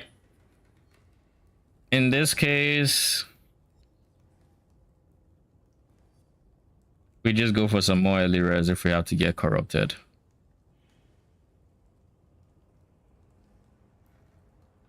I guess we are kind of capping the early res with corrupted implicits. The question then would be, I guess that just means we can't have haste aura effect. But without haste aura effect, should we really use it twice, or can't we just craft a better, let's see, Craft of Exile? I know scepters have this, but do ones have aura effect as options? Like as influence modifier?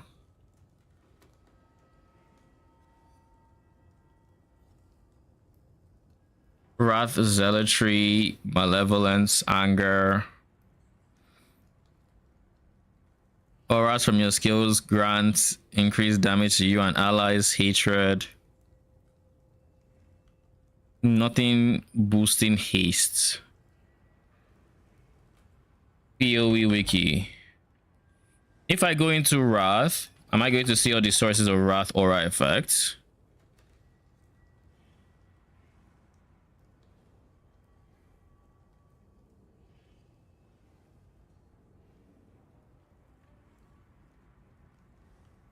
Hits against nearby enemies have increased crits, random this. Wrath has this, increase this. Yeah, we do see all the Wrath aura effects and whatnot. Okay. Haste is your turn. Don't disappoint. I repeat, do not disappoint. Haste aura effects, chess piece.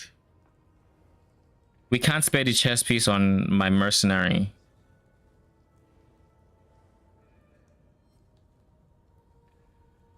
Two-hander. Crucible. That obviously doesn't work. And then Grand Skill, which is obviously no.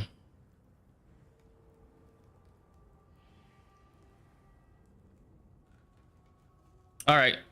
I think that's just tells us what we need to know. We can't get haste aura effect, but we can get generic aura effects. It makes me think, do we go Eternal Struggle and just get the bare minimum of aura effects? Like, let's do Craft of Exile.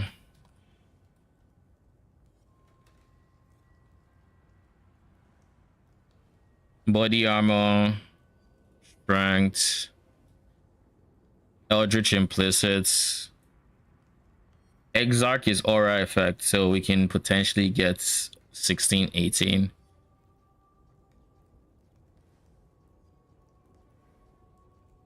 So Eternal Struggle. Let's see how much this is. It surprises me how expensive Progenesis is, but like with them nerfing the drop rates, it makes sense. All right, Eternal Struggle.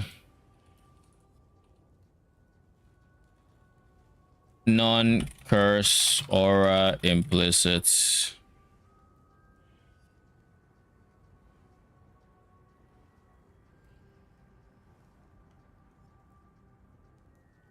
This is cheap because this is dominant, I would say. A 9% is a T1. You don't want that. Same with 10%.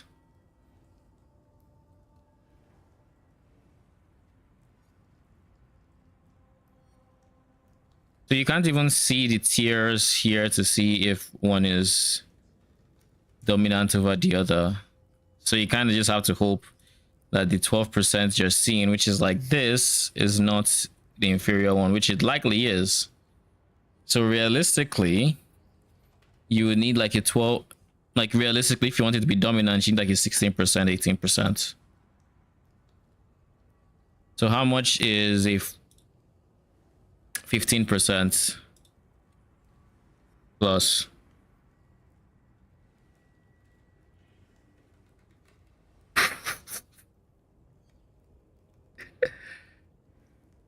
Okay. Okay. It's not worth it. Fuck no, it's not worth it. Isn't his aura effect also a choice? Temperature has increased buff effect.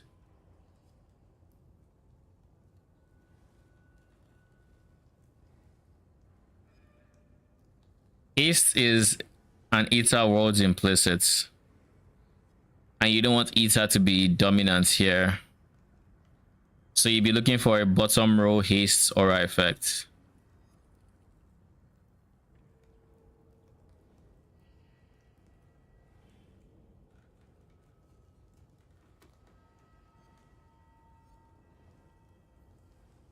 So it doesn't have specifics like haste, is what that looks like. Okay, that's good to know. That's definitely good to know. So you just get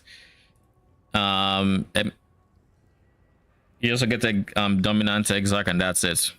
It's literally all we can care about at this point. And then I don't think it's worth going for strangle gas for the aura effects. Like the aura effect would be really nice to have, but I don't think he beats 15% call. Because if you do that, then we have to switch to calling strike gloves, which is not in the end of the world, because we can craft those with chaos res and just have that be our source of chaos res for them, which again, not a bad idea to have. Oh wait, I mean, if we were to also do that, let me think of how these extra curses would work. Without Asenath, we don't need to worry about elemental weakness. So my mercenary would need is one source of extra curse effect. One source. So that they could use elemental weakness without overwriting my my mark. And that's it. That'd be it. My AG is not going to be cursing at this rate, because if my AG is cursing, then one of them needs to have a curse limit of 3. And with the squirming terrors we have, it is not going to be my mercenary. It is also not going to be my AG, because my AG has explode boots and only one curse on the chest.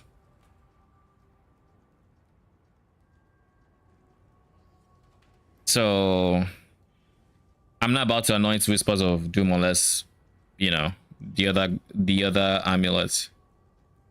But realistically, I don't think we need Asenath. So we're going to let's make the plans right now on not needing Asenath. Let's just try. We don't need Asenath, so we only need curse limit of extra 1, which is going to be Windscream. This means we have Calling Strike gloves. Do we want Calling Strike, or do we want 15% Calling Strike?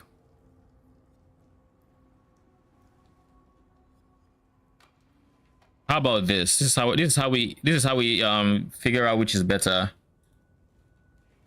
We do everything we need to do DPS wise. We get back to our 53 mil. Then we do this. Haste doesn't have 80% aura effect. It has 14.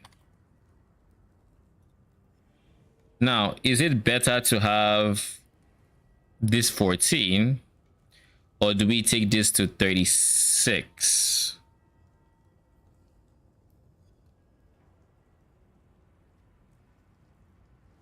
But then we lose 10% on the... Nope. As we just very clearly saw, it's better to just have the 14 aura effect and have the 15% call. So even if we don't go Asenath, we're still going to need 15 call. Now with 15 call, we probably still want gloves. Let's see, what can we craft?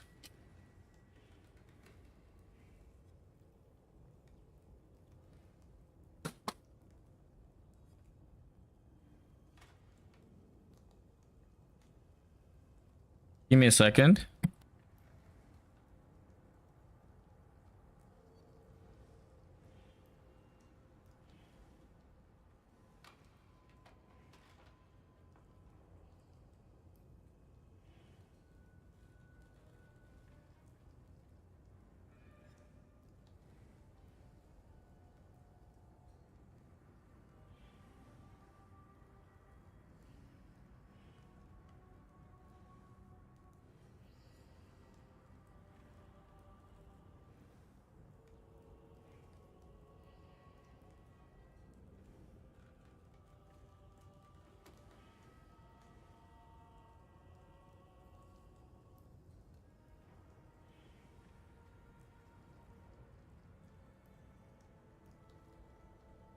All right, I'm back. Where were we? We're going to craft gloves that we're not calling strike gloves. Is there anything to keep my eye out for when it comes to gloves?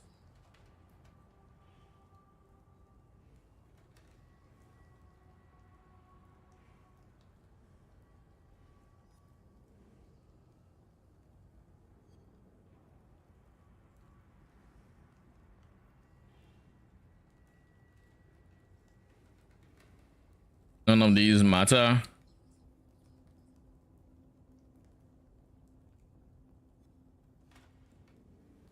Odds are we just go for life regen. Double life regen. Chaos res. Because at this rate, there's actually no life regen coming from their gear, which is not good. That is not good. So let's do that.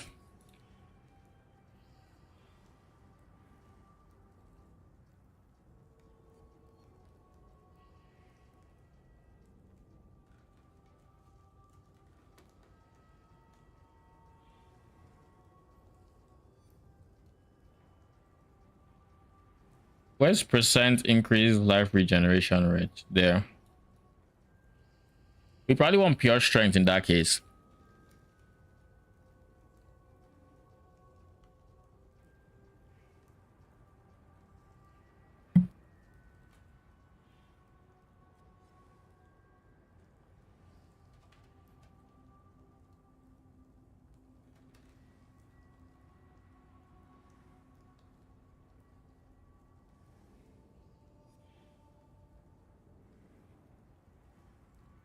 All right, I'm back. Double regen and then essence chaos res. One of these is fractured, of course, and then we go live.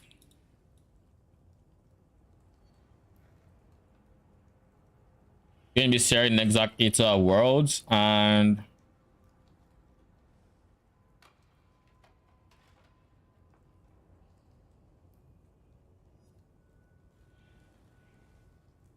I think we go for extinguish. I think extinguish is the play. Because for those that don't know what extinguish does, extinguish makes it so, well, enemies who are extinguished cannot apply ailments or elemental ailments.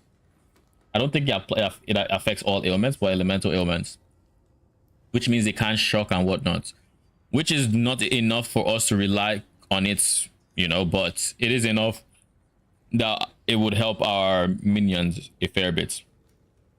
I think it's an extinguish angle.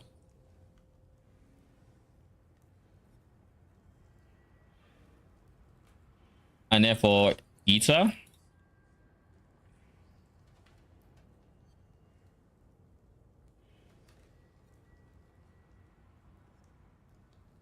Maybe we'll do exposure.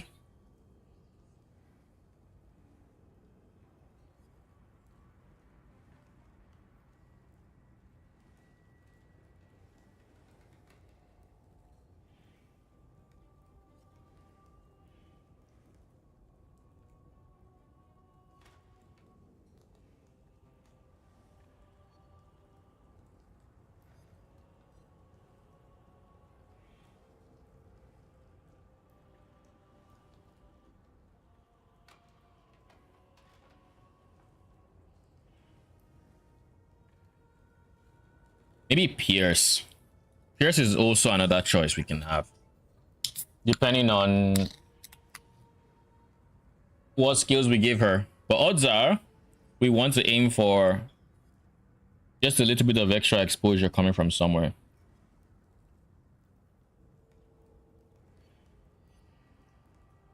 Intimidate could have also been good, but we already have a source of intimidate.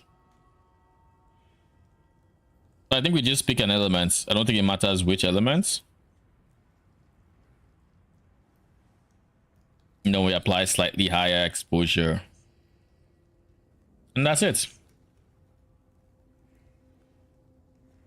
With this setup, I don't think we are going to be capped on Chaos Res, and that worries me. But we'll have to see how that feels.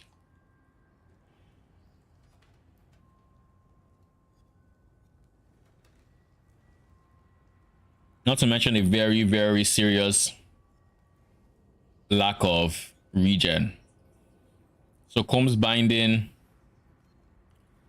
it might have to go for minus res belt, Immortal Flesh, because the regen on that belt is quite nutty.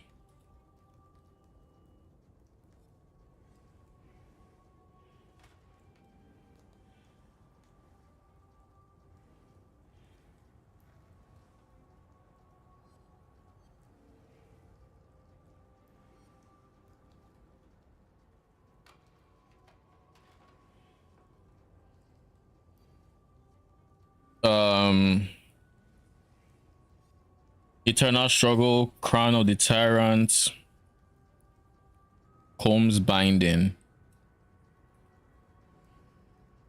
Yeah, we still want Combs Binding.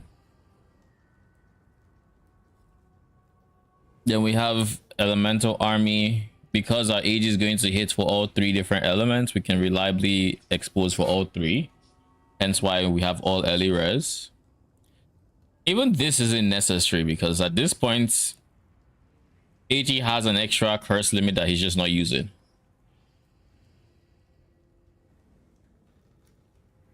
That means we can alter his chest piece to not have additional curse because it's less than necessary.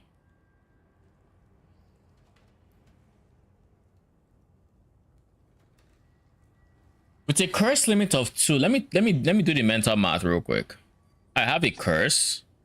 One of these 2 curses that applies, that takes slot 2 of the 2 curse limits that they both have.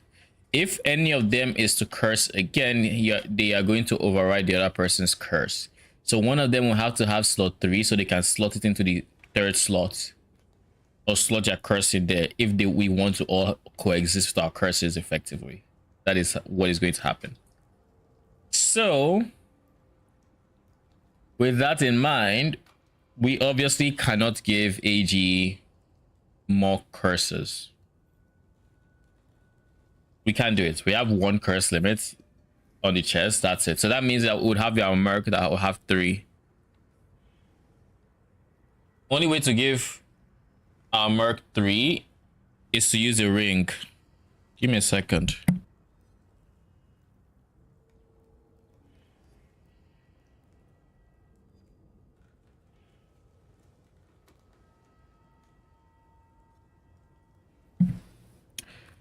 All right. So with that in mind, if we're not going to use curse, we can choose to use some other influence other than hunter. And if I remember correctly, warlord was the next best because it has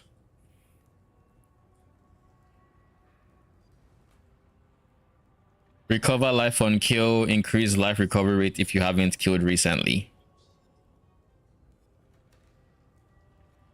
This allows our AG to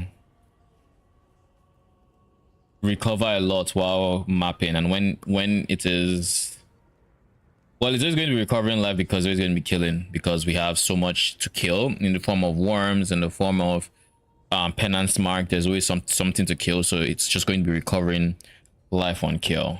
But that said, it's not the most important, so it's also not the most necessary. How about this? I leave this as is and I check what options we have available to us in terms of body armor, your strength. Let's just see what mods are there. Face damage taken out is obviously going to be a decent defensive layer.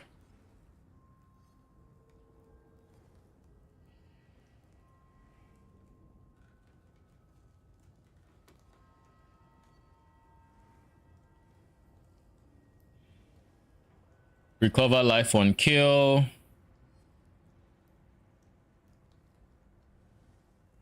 Is the exact same one the warlord has. Attacks are flat crits. Meh. You and your minions take 100% reduced reflected phase damage. The problem is they are my minions, not my AG's minions, so this does nothing. Con ground while stationary is not a bad idea. Then we have the explode, recover life on kill, spell crits, attack crits, curse, taken as chaos, taken as fire, increase life recovery rate. So like probably increase life recovery rate is honestly not a bad idea too, because he has so much life regen that's increased life recovery rate is insane. Not to mention he's always going to be recovering life because minions are always going to be dying and being replaced. So like this is overkill.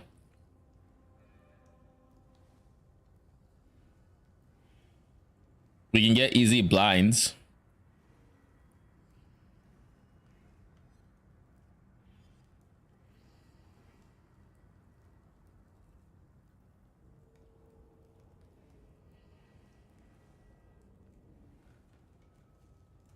All right, let's do that then. It's going to be with warlord. It's going to be increased life recovery rates.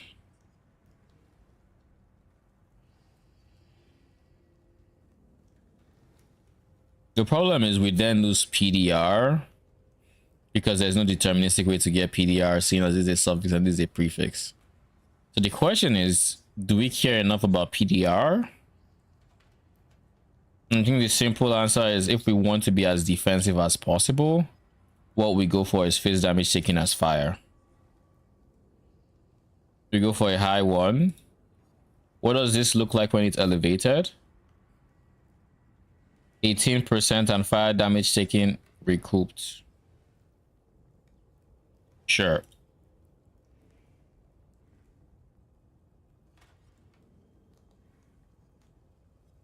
But that greatly increases the cost, so let's just stick with T1, shall we? Then we can still have PDR. And that should by itself increase these guys, my AG's phase max it by quite a bit, because we take a lot as fire and his fire max it is quite high. Literally 90%.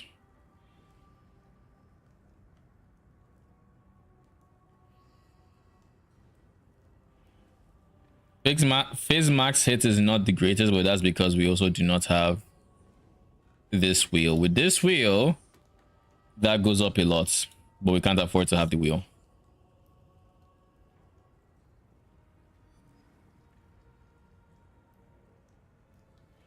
It's one or the other. We either go for this or we go for this. And I choose this because it's in close proximity of a Joel. All right, I think this is fine. I think this POB as it is fine, and this is what we should start building towards on my current character. And I forgot to mention this earlier, or maybe I didn't, but the reason why Triad's grip is very important and why we switched to it on this version is go back there. We gain 4 mil DPS, but 4 mil DPS is whatever. Like, we don't really like, it's nice, but it's nothing crazy.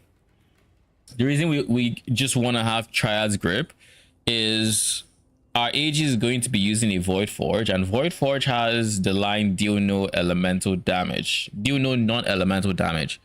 Now this is not bad because we're gaining all the weapons base phase as elemental, so we have a lot of damage. Converting the base to then be elemental is it's whatever. But the real power of the conversion comes from the chest piece, because the chest pieces explode, deals its damage as physical damage. So with a Void Forge, his explode is going to be doing no damage basically. So just because of that one simple thing, and we now have to we are then converting that explodes damage from physical into lightning and a bit of fire, I guess. Into lightning, 3 blue, 1 red, so into 25 lightning, 25 fire, and that keeps us exploding for good damage basically. So that's kind of why we need to use Triad's grip. Otherwise our weak play will suffer for quite a lot. The boots on the other hand, their explode is already just fire damage and it's a degen, so it is fine to have Void Forge, doesn't matter.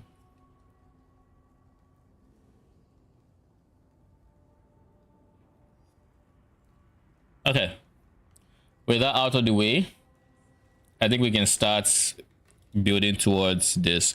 Oh, by the way, I was doing some farming off like before my stream today, like earlier today, and I dropped a lock, and was I surprised when I found out these guys are 75 divines. So we have a lot of currency in that, and we also still have this. We have a full stack of like almost 100 divines, and we still have 2 mirror shards on top of it. So we have the budget to like go crazy on this. We can probably even afford a second mage blood if we needed to. We're not obviously not going to do that, but we are going to introduce a mage blood into this build until the high budget, and we can just take it from my Rectifier character when we do need to get a mage blood. For now though, we are going to be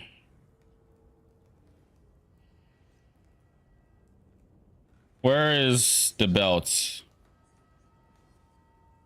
Leash of Oblation.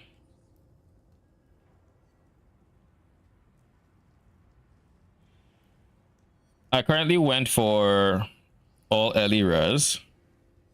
Realistically now, I should probably be going for Determination Aura Effect. But that being said, having the extra early res here is likely just going to make my life more comfortable. So we either go for the extra phase mitigation here by having extra armor to defend stuff with for your molten shell, all of that, and for divine shield, as well as what's the block? Aegis Aurora block. Armor is really good for that, so we'll probably go for that because that is honestly best in slots, but it is something to keep in mind.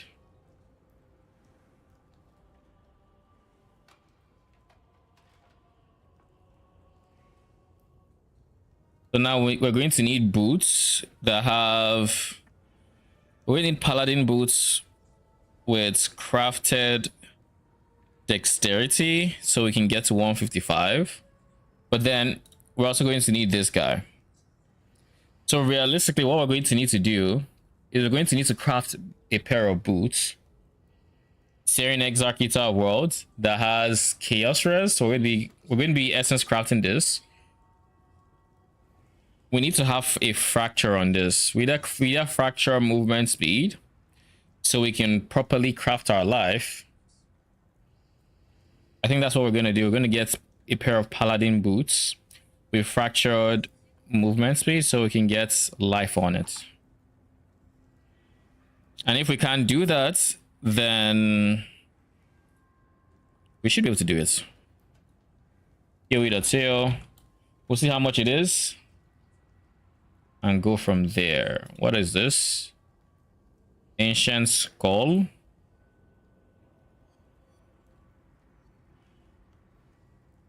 What the fuck? Yeah, this is too expensive. We'll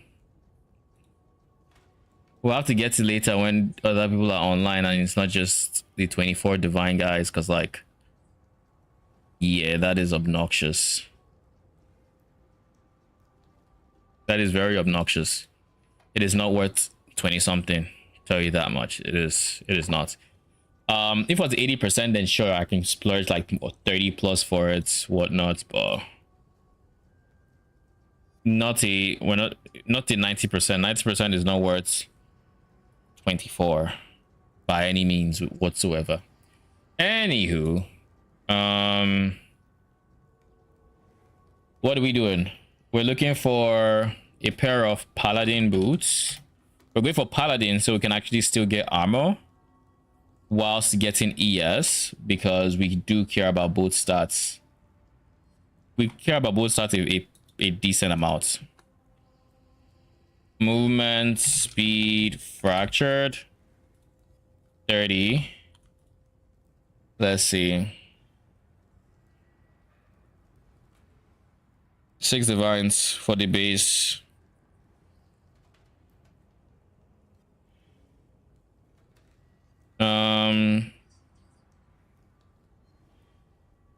Sure. We can probably spend less money.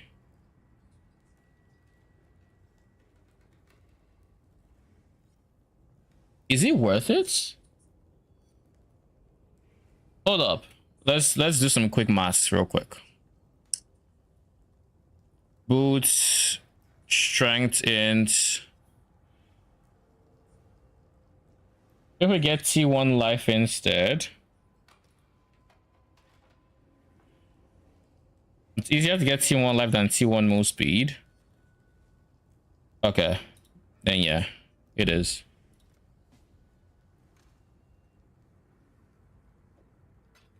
My thought process is, if T1 life is, we don't need to spend, oh, what the hell? Thank you.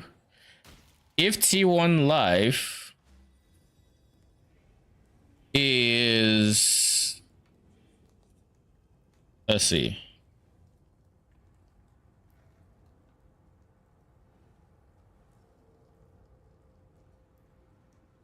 Fractured life of 115 plus.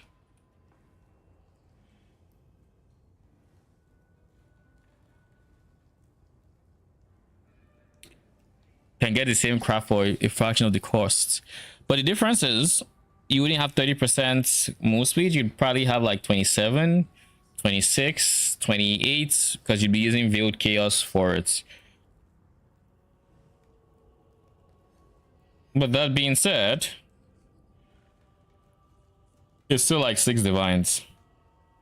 So either works, either or. Essence wise, we are using dexterity.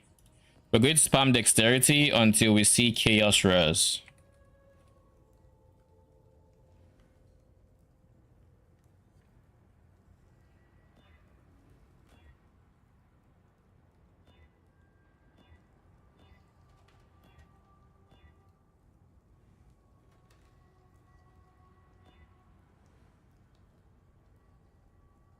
That is not great fires.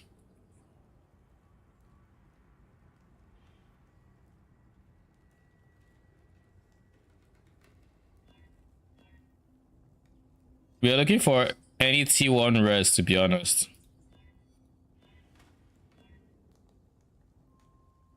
That is Giga Life regen, but no.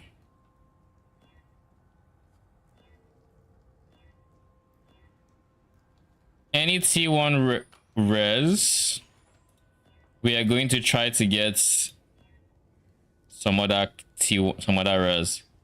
This is T2. Let's not settle on T2, shall we? Let's go for T1. There. T1. So suffixes can't be changed. Reforge Chaos Prage.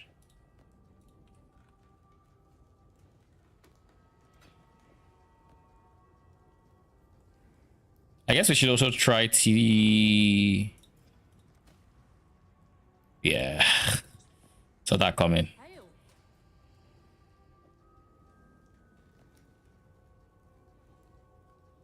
Well, what is weighted more? Chaos res is 1500, early res is 8k. All right, so I think, and keep in mind the good ones are like 1,000, 2,000, 3,000. So it's like 3,000 weight versus 250. So we're not going to even entertain the idea. We're using dexterity until chaos res.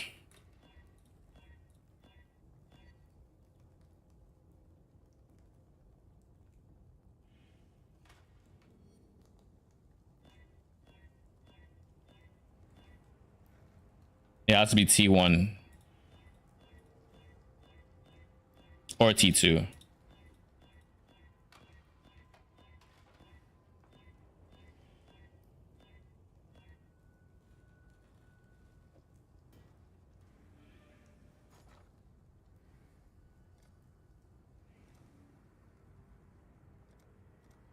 The divine is 71, give or take.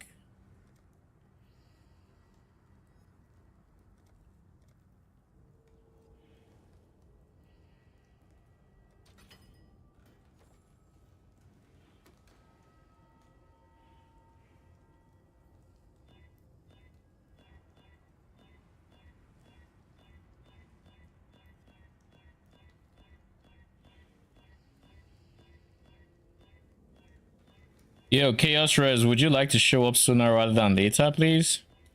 Appreciate it. 17% is not worth my time.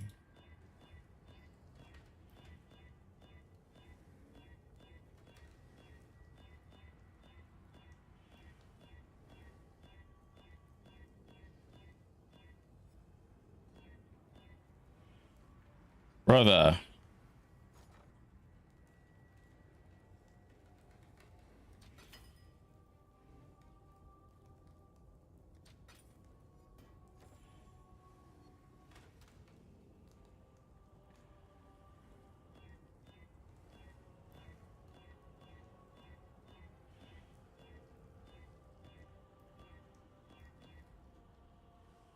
%. Oh, god damn it.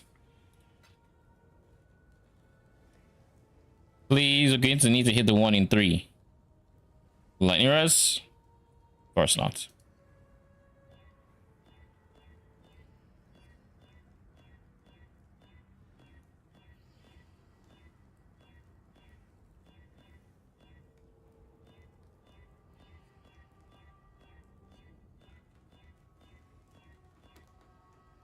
Oh shit. Please, 1 in 3. I'm gonna need you to eat it. Okay. I'm gonna need you to eat one of them. Bruh. Of course. The 1 in 3. We failed it twice. So clearly we're going to hit it next time. It is just, I don't make the rules. It is what it is. Jeez. All right. right, 2 is clearly not just going to happen randomly, so we go again.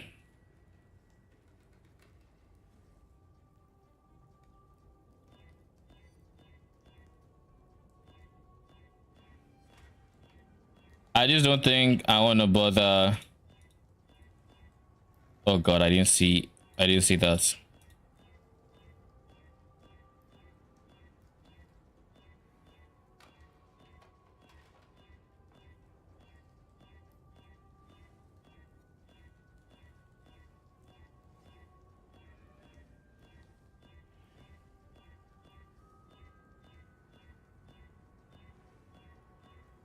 Why do I feel like the one I rode over was good? Oh, this is beautiful. All right.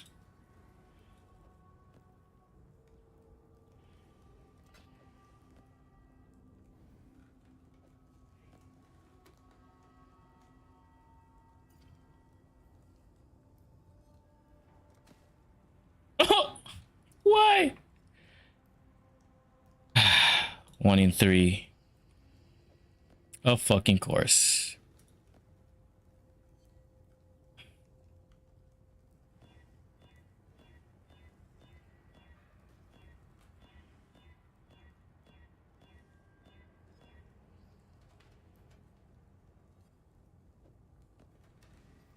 You can do it.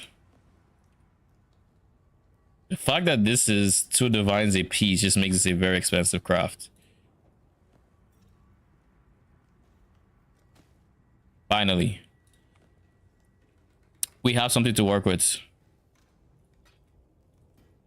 Now what we were supposed to do, Wild Bristle Matron for suffixes can be changed.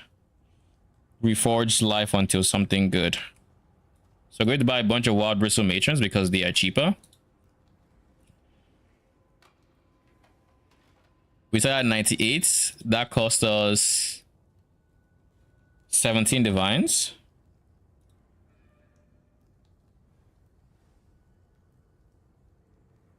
So then Wild Bristle Matron in bulk, ideally.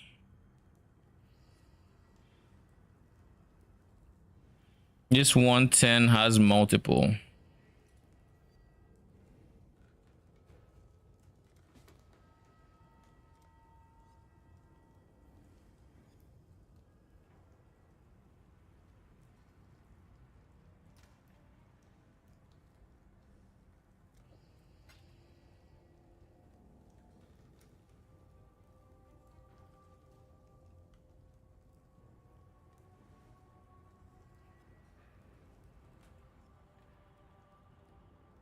You have 6.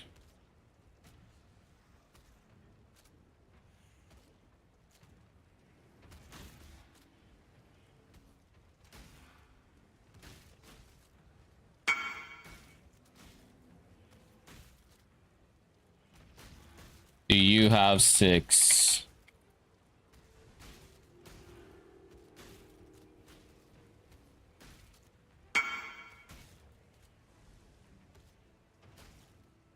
All right.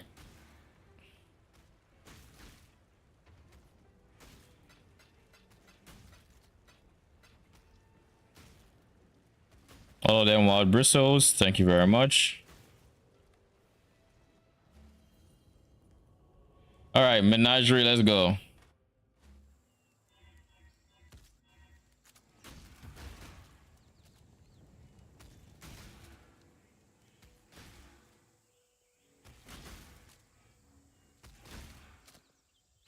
So now we're going to meta mod.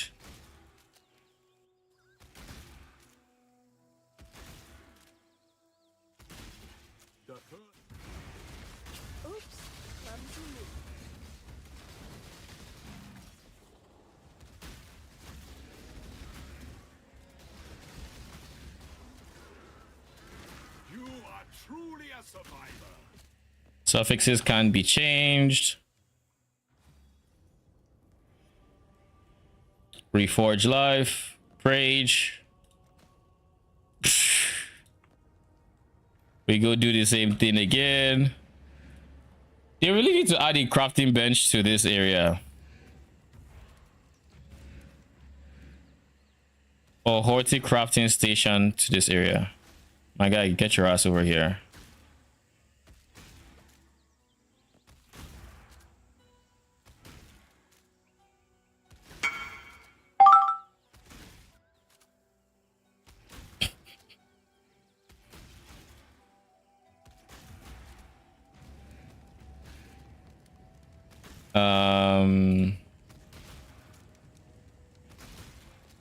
Where's Colin Strike? You.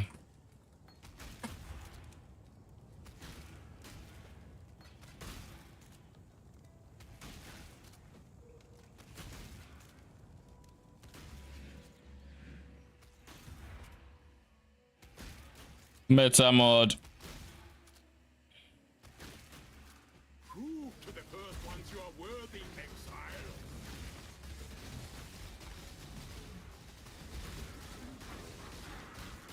You are truly a survivor.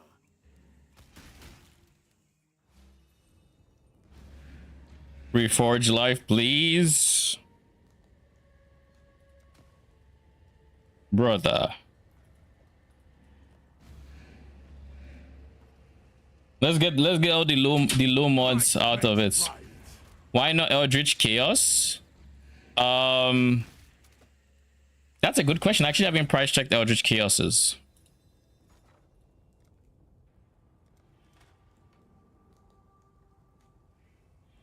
Eldritch Chaos orbs. They are 41 a piece. So for each multi-mod I'm currently giving, which is 110, that's about 2 to 3 Eldritch Chaoses, which isn't bad, but I feel like this is a bit more this is a bit more weighted for life. I could try a few Eldritch Chaoses and see how it goes. I do have some. So I need Exarch.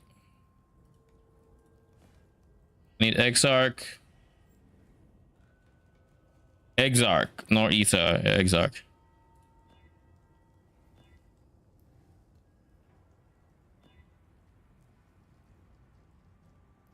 How do I... Brother in Christ. Oh. It's re-rolling. Yeah, I kind of... Brother.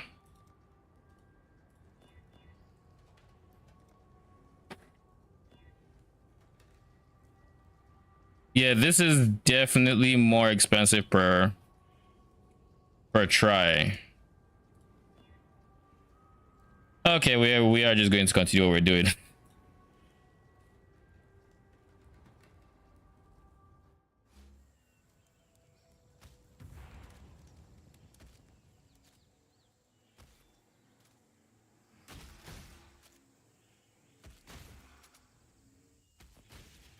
Meta mod. The first ones are watching survivor. This guy gave me a Shaper touched Wild Bristle Matron. For me.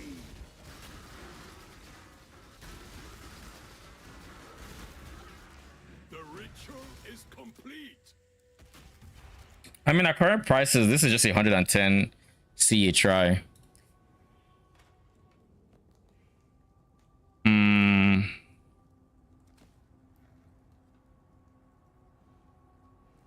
T5 life.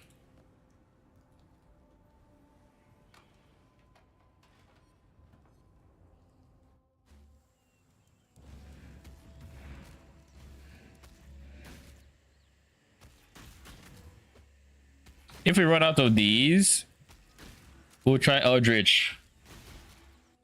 By the way, do you have a good way to make T1 min damage, T1 attacks with an T3 live bone ring for mass reflecting? Mass reflecting would include no fractured bases, so that would be you either bound fossil, slam, or smash until you get something decent to work with, or you reforge speed until speed Well, reforge cuts down to speed and minion damage, and then you just preach. Life is not deterministic. You would kind of, you can reflect fracture. Yeah, you can, but you wouldn't want to do that because it's expensive is the point. Unless you want to do that. I just would think if you're going for mass reflecting, then you wouldn't want that.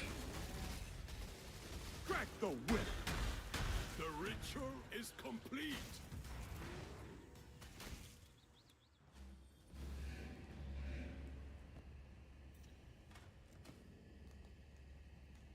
Okay, you just want to be a pain in the butt, don't you? You just want to be a pain in the butt. Reforge life. It's you don't want to roll a decent life roll. We're gonna keep trying. Yeah, and if we ever fill up our prefixes, we'll just Eldritch Chaos.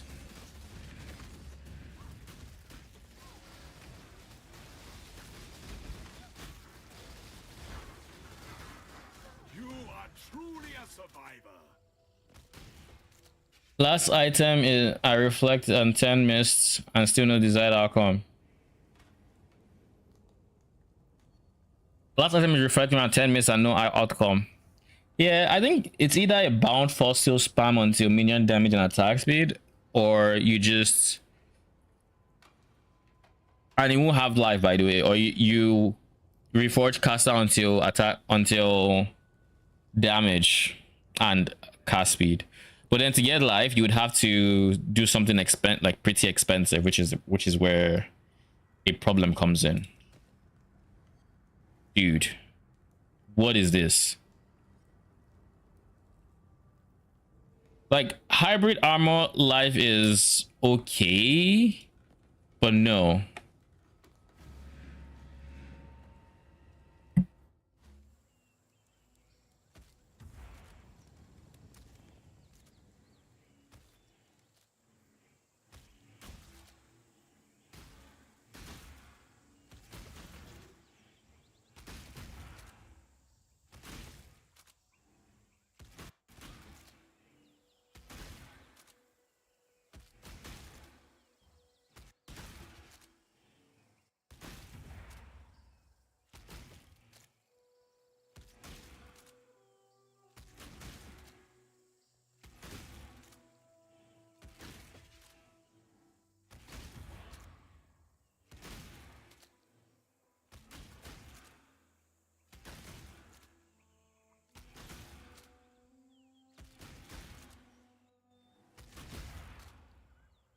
Crack the whip.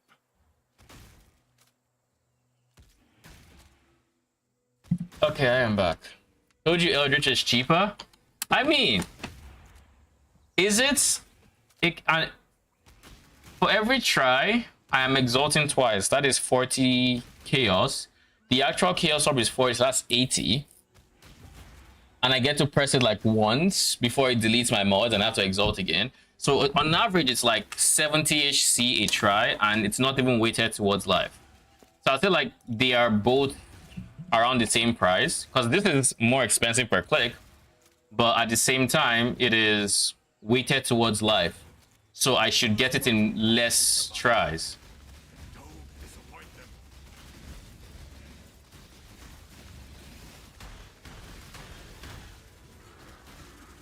You are truly a survivor.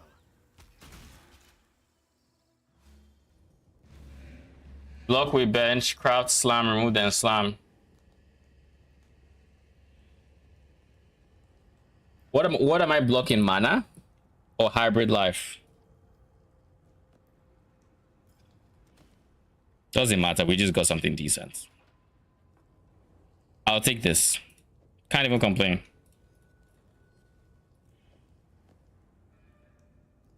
I cannot complain. I would ideally want to go for a better life roll, but for now, I won't complain. Settled. You know it. We settling in here. All right, what is my crafted modifier? Increase armor. I think it's going to be increase armor ES. No hybrid life, just increase armor ES.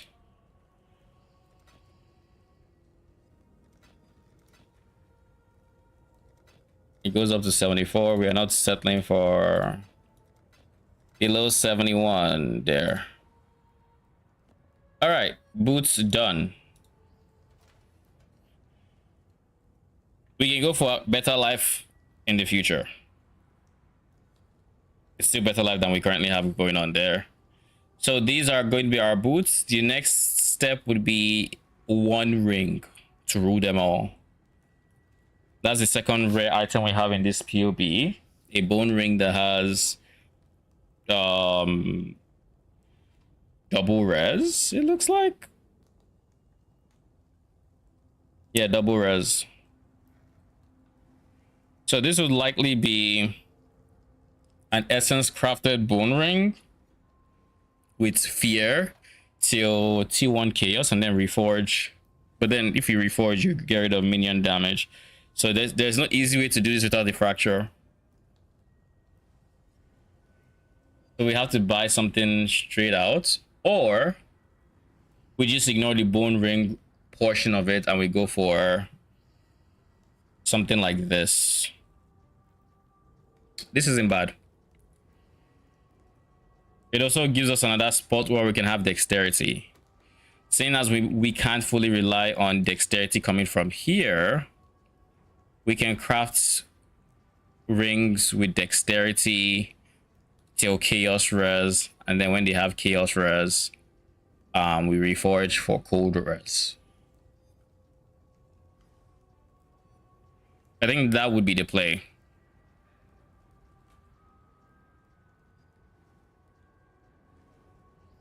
So like this ring probably doesn't need to be changed. So we are actively ready. Well, no, we aren't. We still need to get no wrath reservation. Purity of elements reservation. Oh yeah, I forgot to say.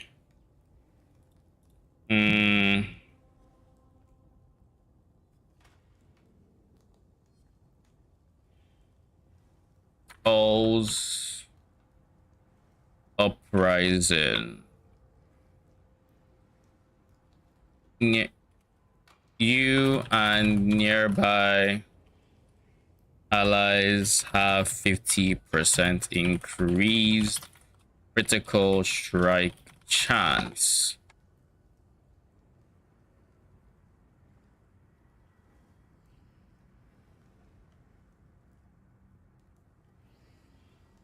What did I misspell? Like, there's the one. I was like, this. There's no way this doesn't work. It does. 52 points, whatever. All right. Gives us slightly more crits. Allows these guys to hit 96% crit chance. What build is this? This is Chains of Command. Chains of Command.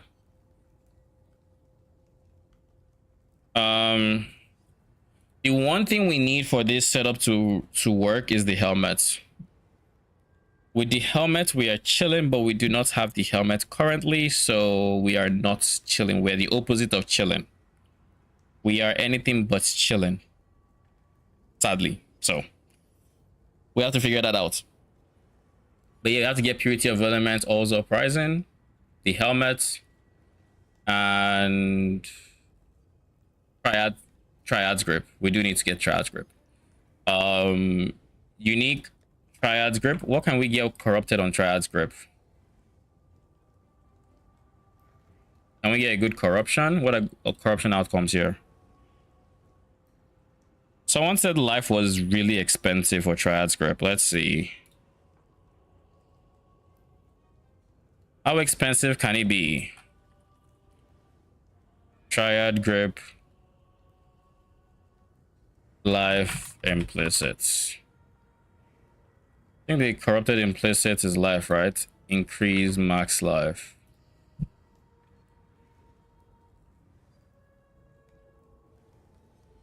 Yeah, it's not bad. 6% is expensive. There is no 5%. They've all been bought out. Is increased life the best corruption implicit I can think of? Level of socketed minion gems would be very nice for AG survivability. Life gives us slightly more defense, a slightly bigger life pool. But I can do that. AG's in the gloves, right? Where's my AG? Yeah. So now he's getting +2 from there, which should put him in the... Yeah, increases his max hits by quite a bit because it increases his life by quite a bit. And I think I would much rather have him have +2 levels than for me to have life. So now the question is, can we get level of minion implicit? It's gonna be expensive. Or just a divine? Sheesh. Give me.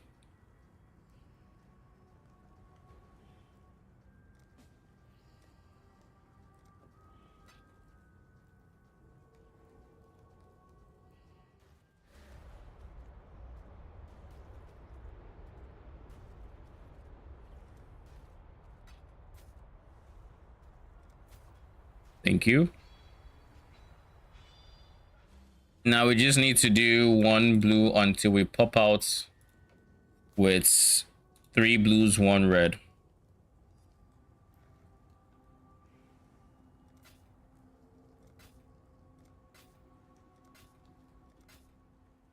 There. All right.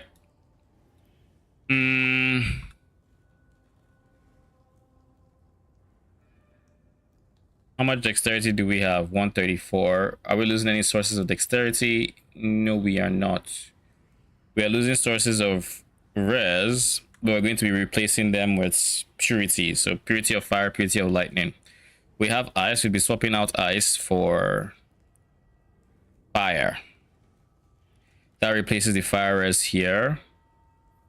And we still have a lot of cold, which is why we're 200 overcapped. So by getting rid of this and this, well, not even getting rid of that because we are getting cold res in its place.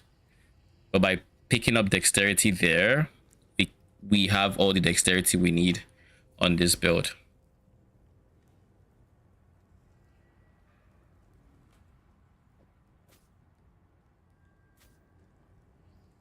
So now we're still capped is the funny thing. We are still capped. Chaos res is literally just capped. Nothing higher, nothing less.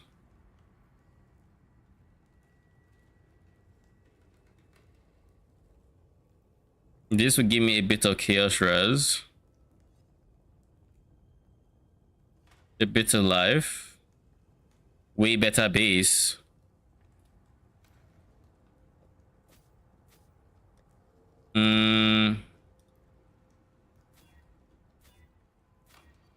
That was only 20%. Why did I click it? That was dumb.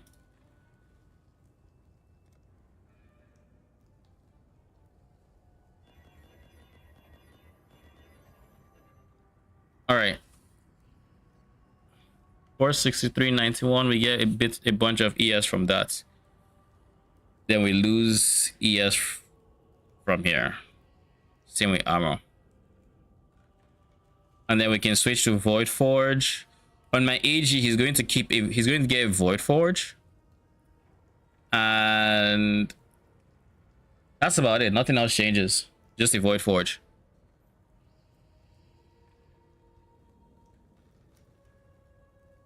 I also need to pick up a Cluster Joe for my main character. A 35-3 Cluster Joe that can go here. And then still do the exact same thing we're doing. Rework this tree. Remove this guy. We need to do a bunch. But because we do need the helmet, we're going to just end stream here. There's nothing here that is reasonably priced when it comes to that helmet. It's currently overpriced, so we're not even going to bother. And what's going to happen is later on, I'm going to keep an eye out for it, and whenever it's more reasonably priced, I am going to buy it. About to ask for some help. Sure. What help do you need?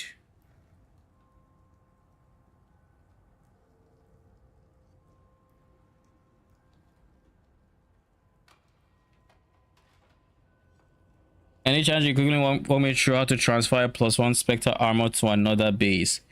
I have a video on that actually that has the recom steps required. Should be everything you need. There are two steps, but like the more recent, I will link it. The more recent way people are transferring, I haven't tested it, so I can't vouch for how effective it is. But the old way we used to do it that was not actually nerfed is here. Copy. There's a recombination steps. The TLDR is you want to find a base with +1 Spectre that has a mod you can either naturally roll on the base you want, i.e. maybe Twilight Regalia or Sacred Chainmail, whatever the base you're trying to put it on. You want a mod like Life that can roll there naturally, or that you can bench craft, I guess, and then you want to send it into the recomp, and you want those mods to match, because if they match, and if it picks either one and it picks two mods, you're guaranteed to get your +1 in there. It's basically just the typical matching strats. Now the new one that is going around that I haven't tested is, what that one says is you should essence craft a modifier that cannot appear on either base, either the recipient base or the donor base. So something like if you're transferring from armor to armor ES, something like increased evasion, it has to be a prefix, and +1 has to be the only prefix on the base you're transferring from. So then what you would need to do is you would need to have +1 on one and then only increased evasion on the other, and then you can have like suffixes don't matter for this. Then you recom that, and if you don't, and you will get your +1 Spectres guaranteed, in quotes. It's supposed to be near guaranteed. And then on the resulting base, you then just try to craft it. You're going to use only Eldritch currency to exalt, so you only get suffixes.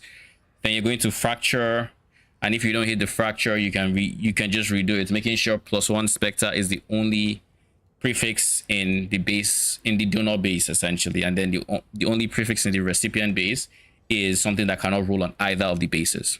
That is the basic thought process behind the new one. But like I said, I haven't tested that one personally, so I can't say it is 100% or not. Min in chat actually has used it, but I think it's not guaranteed.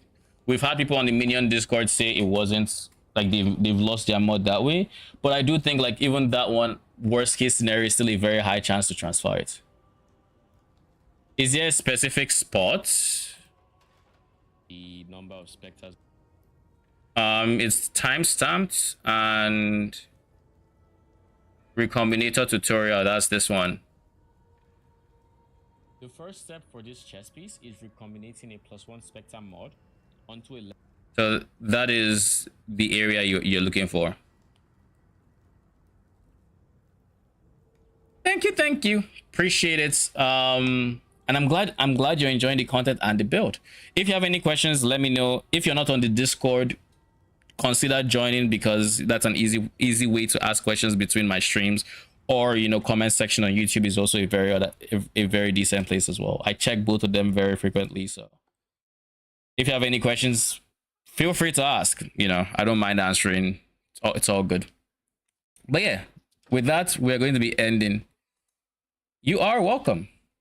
So what the plan for tomorrow's stream is, I might do this off stream, but I am going to be switching to the medium budget. So that is going to be me going for what's it called? I'm going to be giving my AG a Void Forge, which is going to be the big change. Now we're also going to need to buy that helmet because otherwise we can't fit our auras and we have to use a low level precision. And we're also going to need to buy a whole bunch of... I just bought essences I don't need anymore. Hey, it'll go into the ring craft if I need to craft a ring. Who knows? Anyways, I also need to buy a bunch of ghastly eye jewels. I just do a whole bunch of like things I need. There are a bunch of things I need to buy off of the for this version essentially. So tomorrow, ideally, I would have gotten a lot of the pieces I need off stream. But if I haven't, then I'm going to be doing some shopping and I'm going to be testing that version and seeing, just like stress testing it, seeing what content it can do, what content it can, trying T17s, all that good stuff. And then past that, we'll maybe tomorrow or the day after, we're going to POB the high budget version that actually uses a mage blood. And we'll go from there. I have a very good idea of what I want to do there. It is going to be expensive by every means, but that is the whole point of a high budget. But yeah, I will be back tomorrow. Thanks for stopping by. Appreciate y'all. Till then, have a good night.